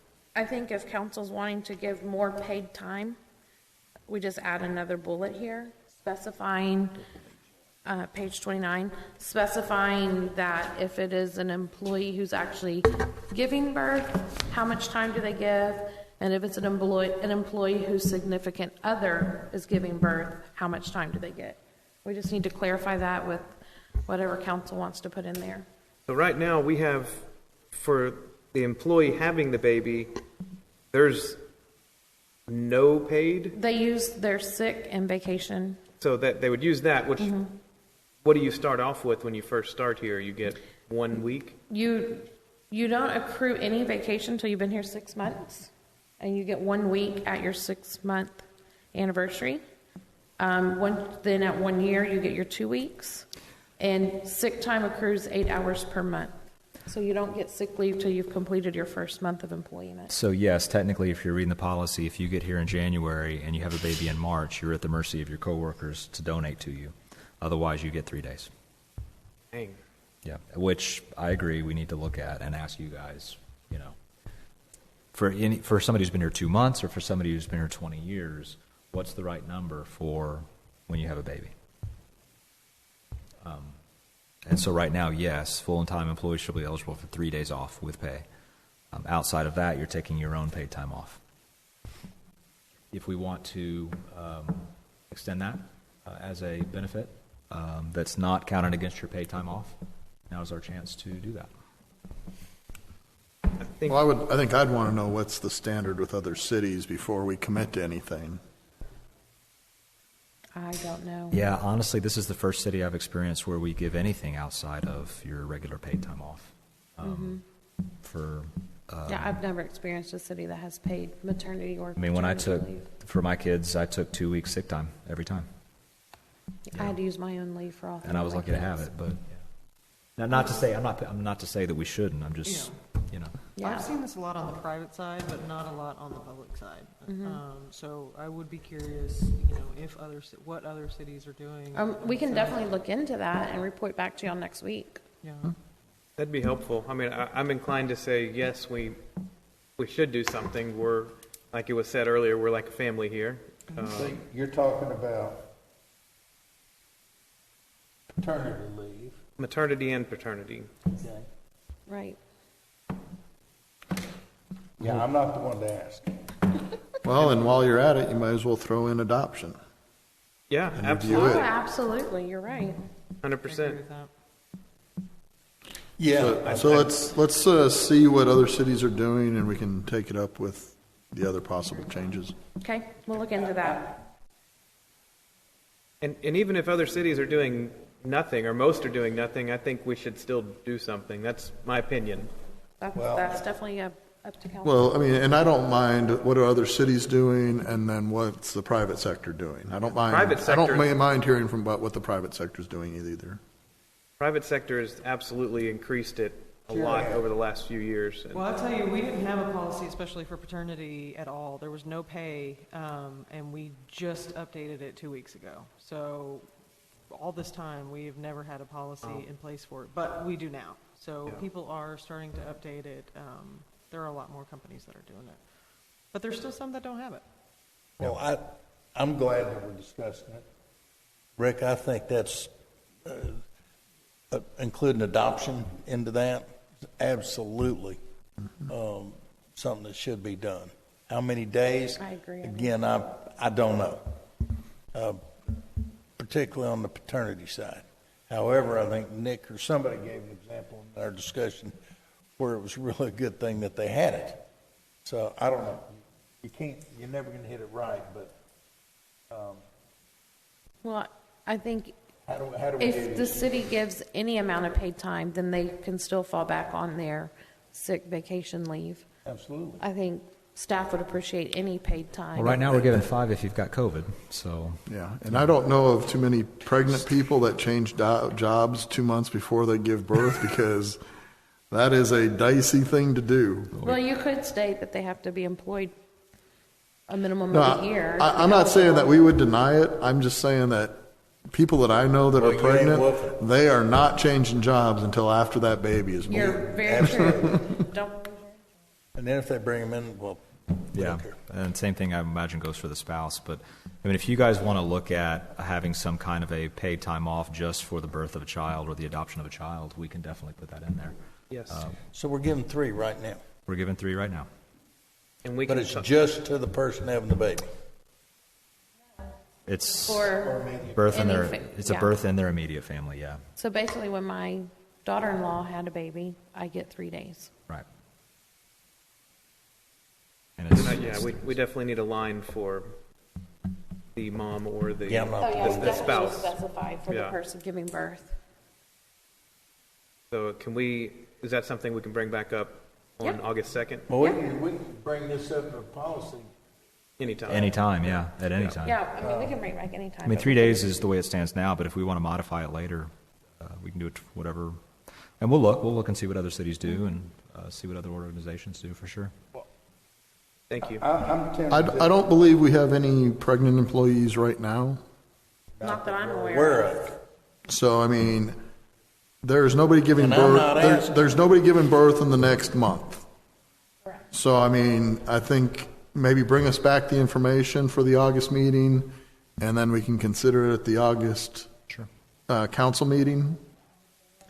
Because, we might not be ready to make a decision next week, but I don't view this as imminent simply because we don't have any pregnant about to give birth right now. Correct. You guys have a few months. Yeah, and that one's going to get interesting because we're going to have to define that in a way. If it's a girlfriend or a fiance, they're not. We've.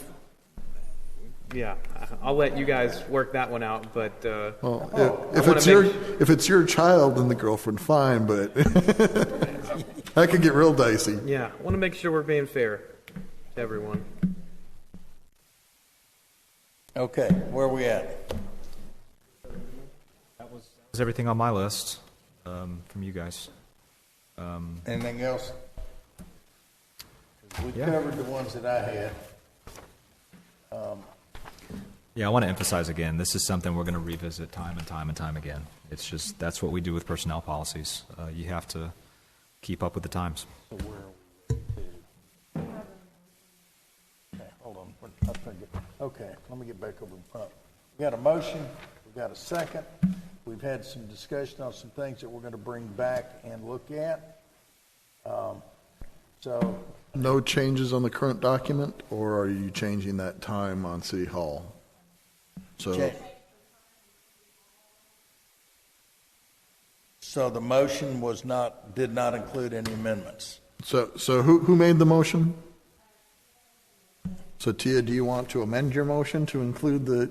I would like to amend my motion to include the new hours from 8:30 to 4:30 p.m. Anything else?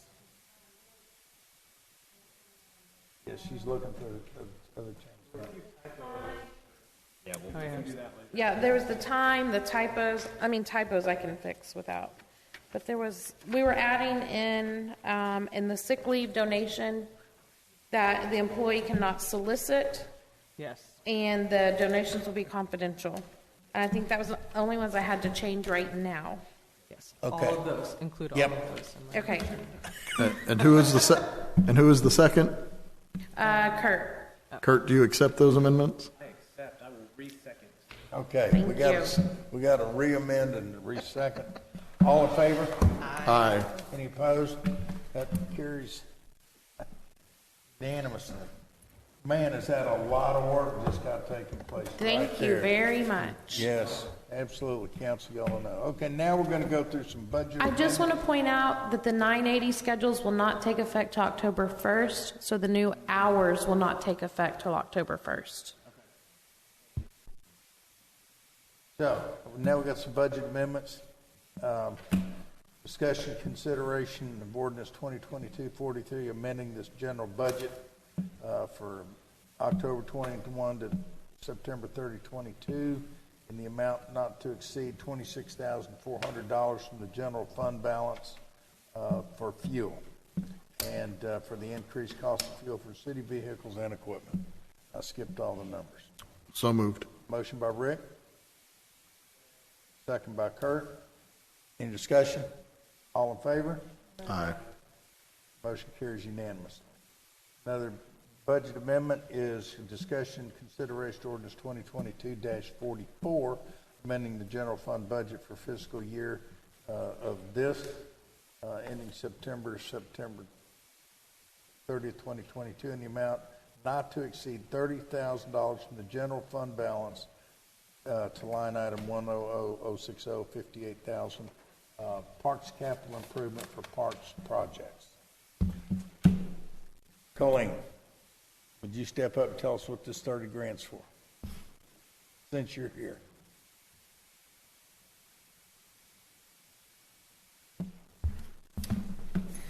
Yes, sir. In our effort to serve a flat budget, we decided that if we were able to make some of our capital improvements on the playgrounds this year instead, that would help the budget for next year. So what we are in the plannings of right now is to install a sensory playground. This would be in that area between the new school playground equipment and the Helfman Park. So we would take out that one piece of old equipment that is there that we've had to repair several times. But that area would become a sensory playground, which would be comprised of musical instruments, human-powered technology type of playground equipment, seesaws that as you're sitting on it, it starts playing music. There's another one that if the kids run with a crank and run around this big ball, it tells a story. So it's very interactive, engaging, not only visually, but also audibly. And then also we'll have some structures, or like a shade structure of sorts, but it's not intended for shade. It's intended for the light to pass through it and put rainbows, colors on the ground and things. So it goes in line with a playground for all idea, which is the Helfman Park. But instead, everyone can also participate in all of it. It would be a unique playground for us. We don't have anything similar to that at all in any of our city parks. So that's what we use the funds for, is to create that area. So this is something that you'd plan to do next year. We're just advancing it. That is correct. That's awesome. Those are some of the best parks I've taken my kids to. The ones where they love running up to, playing. They'll spend a lot of time there, and they won't bug me as much. Exactly. Very, very engaging. They're awesome. What's the lead time? Kurt's on his phone doing a transaction. Do you swim when you're looking at your phone, or do you... They're all independent. Independent pieces. So they all have varying lead times. It just depends on the product availability. But typically, with that equipment now, you're having to pay up front for it. To receive it in. Because they are smaller items too, they tend to come in quicker than a big playground structure. So the existing structure, is that going to come down once everything's in Yes, stock and ready to go? Yes, we will wait until all the pieces are in, and then we'll remove that. While we're talking about play structure, Meadowcrest, there's the Pocket Park. It's missing a piece. Yes, and in our current park project funds, we're going to use a portion of that in that, not only to replace that piece, but to add additional pieces in that playground. That Pocket Park will then become more of a toddler zone. Really, and that's great to hear. Yes. And we'll love to hear more discussion on it, but let's get back to this. All right. Okay, so Thank you. We've got a motion on, or we've got an item on the agenda to try to pull from next year's budget into this year's budget. Actually, this item and the next one are the same in that regard. So do I have a motion to pass 2022-44? Motion by Kelly. Second. Second. I heard that surprise. All in favor? Aye. Any objections? No. Passed unanimously.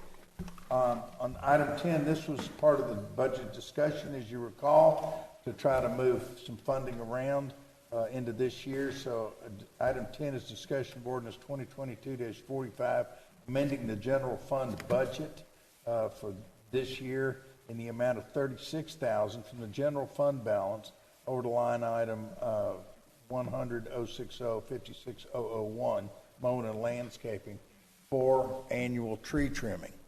That's $36,000 that'll be swapped out from anticipated next year's budget into this year's budget because we've got the funding for it as it lays now. So do I have a motion to trim the trees this year and move them? I'll move to approve. Motion by Rick. Second.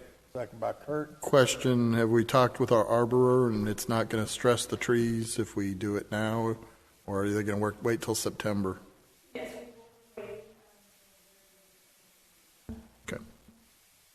Oh, what a great question. Okay, anything else? All in favor? Aye. Any opposed?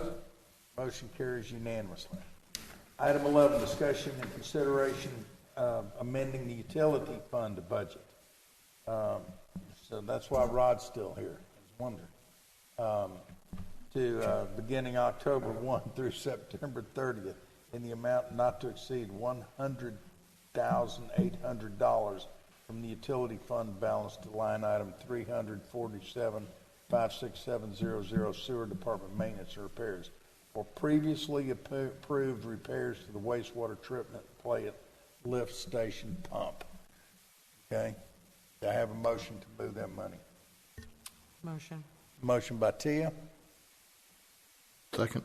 Second by Rick. I'm glad because otherwise we'd have to go pull a pump out. All in favor? Aye. Any opposed? Okay, motion carries unanimously. Breathe easier, Rod. Item 12. This is also amending the utility fund budget.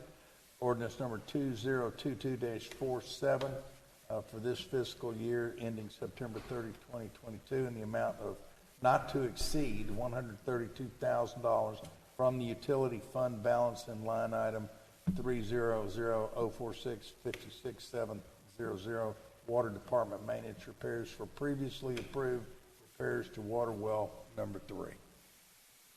Move to approve. Motion to approve. Second by Kurt. Any discussion? All in favor? Motion carries unanimously. I think all that was answered in Rod's outstanding report. Okay, consent agenda. Move to approve. Motion to approve. Second. All in favor? Aye. Okay, motion carries unanimously. Item F, audience comments for matters not on the agenda. I don't have a clock. Yes, you have 3 minutes. Please come up, introduce yourself, give us your name and address, and the clock will start. Okay. My name is David Eichler. The address property that I own is at 12003 Scottsdale. I'm the property owner. Let's start up here. I was raised in the Meadows until I left to attend the University of Texas. The Meadows looks awesome. A lot of hard work has been done by council and staff, which makes me proud to be from the Meadows. I realize that I am on a limited 3-minute time frame, so I want to be brief and address an issue that I think is important. I have come here to deal with staff on 2 occasions. And on both of these occasions, I have been met with what I perceive the interdiction of police force for certain issues. And I don't believe that staff should immediately use police interdiction as a default provision when someone's trying to maintain and improve their property. And as an example, unfortunately, I think a lot of us know that slabs move around here, okay? And that's an understatement, okay? So as a result, I hired a company called Allied, which is a pretty substantial company, well thought of, and does a great job. And they came out, did their repairs, and unfortunately the slab moved again, and they came out to do some warranty work. And it came to my attention that I needed to come back down here.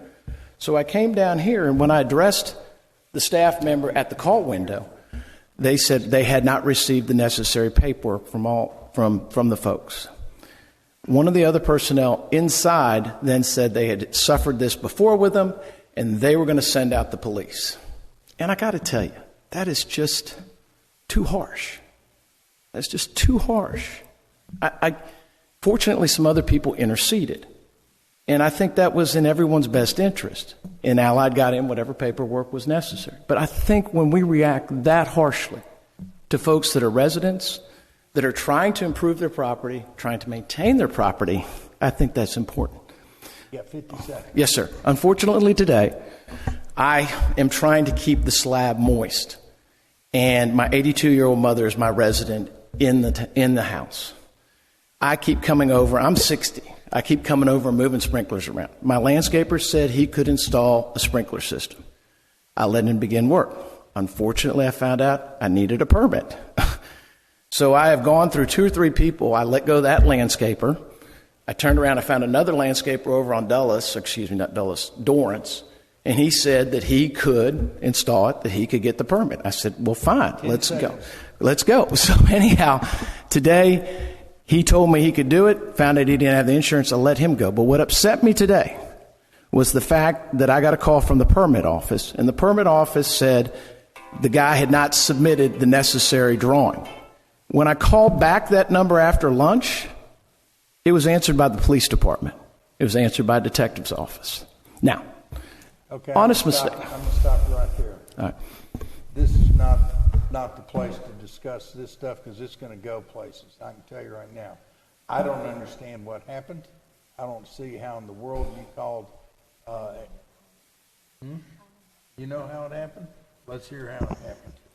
All calls from within the city come out from our main trunk line, which used to come up 281-983-2950. Right.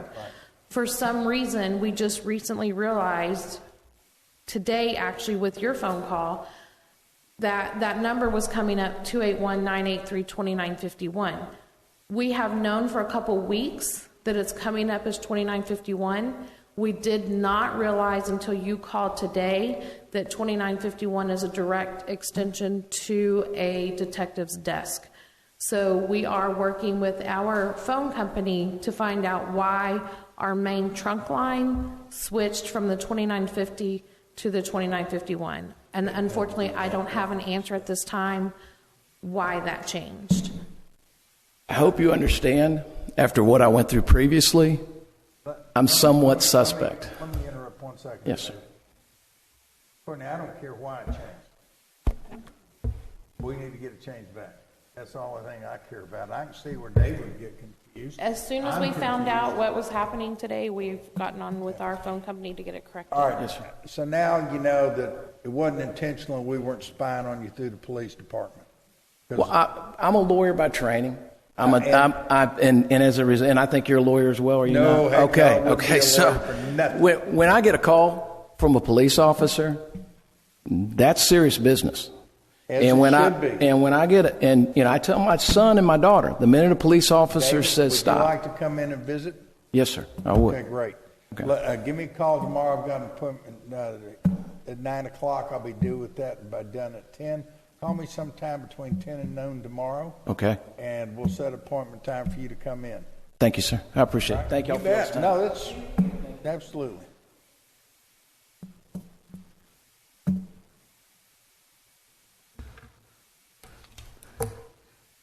Terry Henley, 12203 Alston Drive.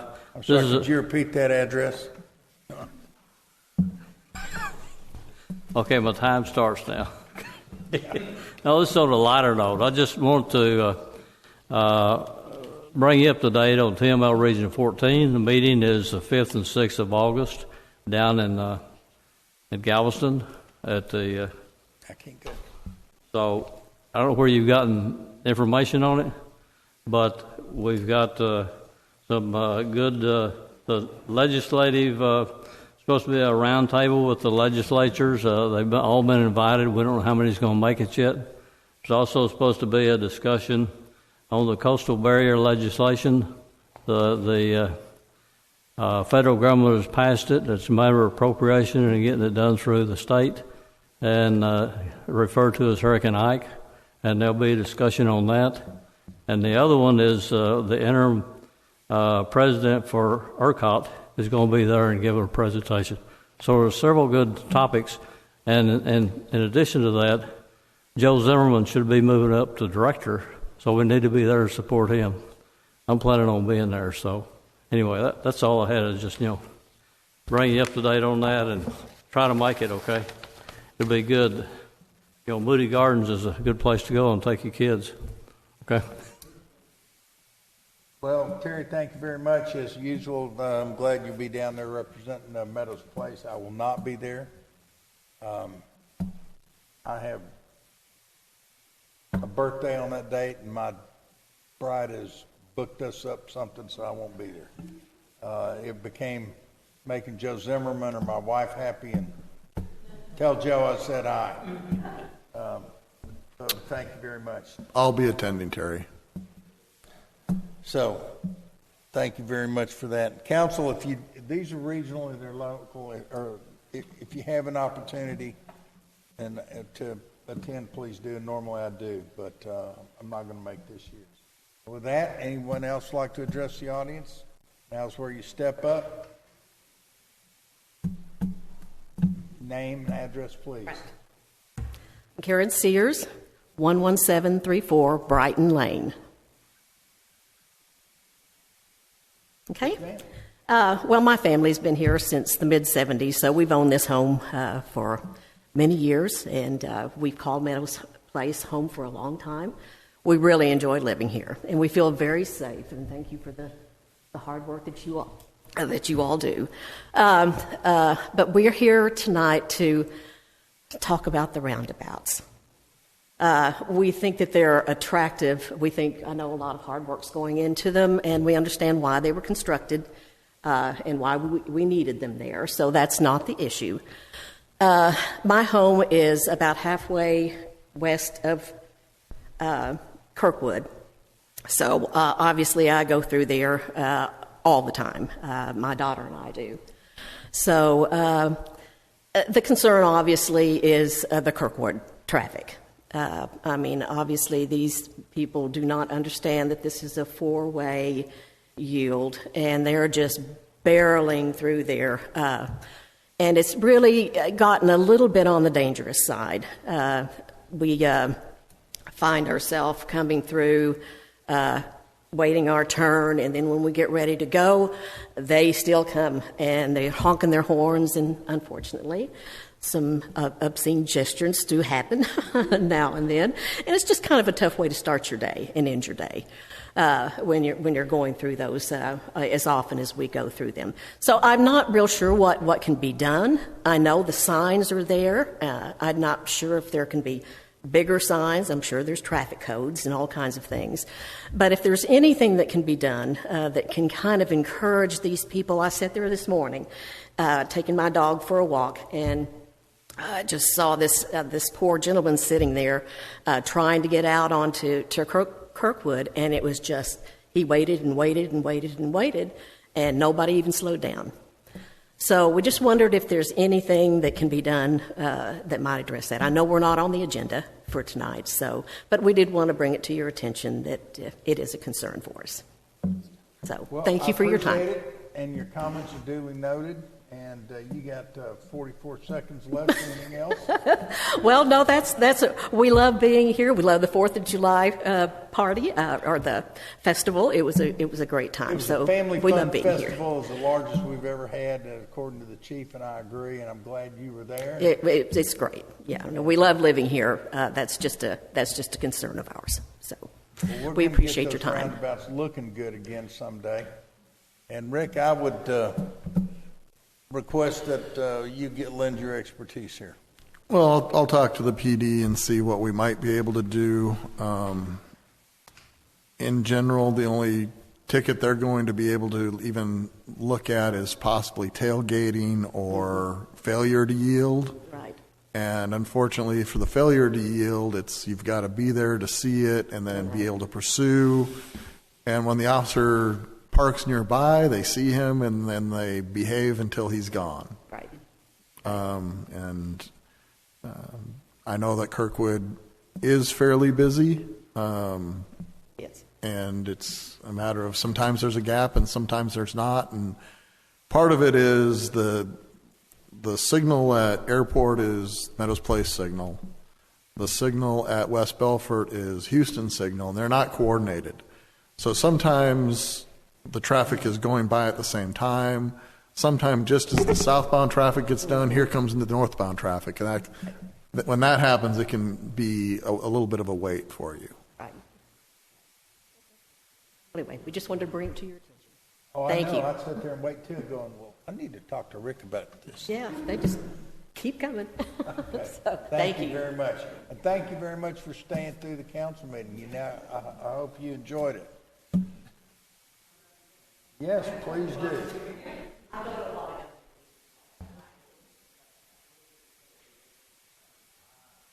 Yep.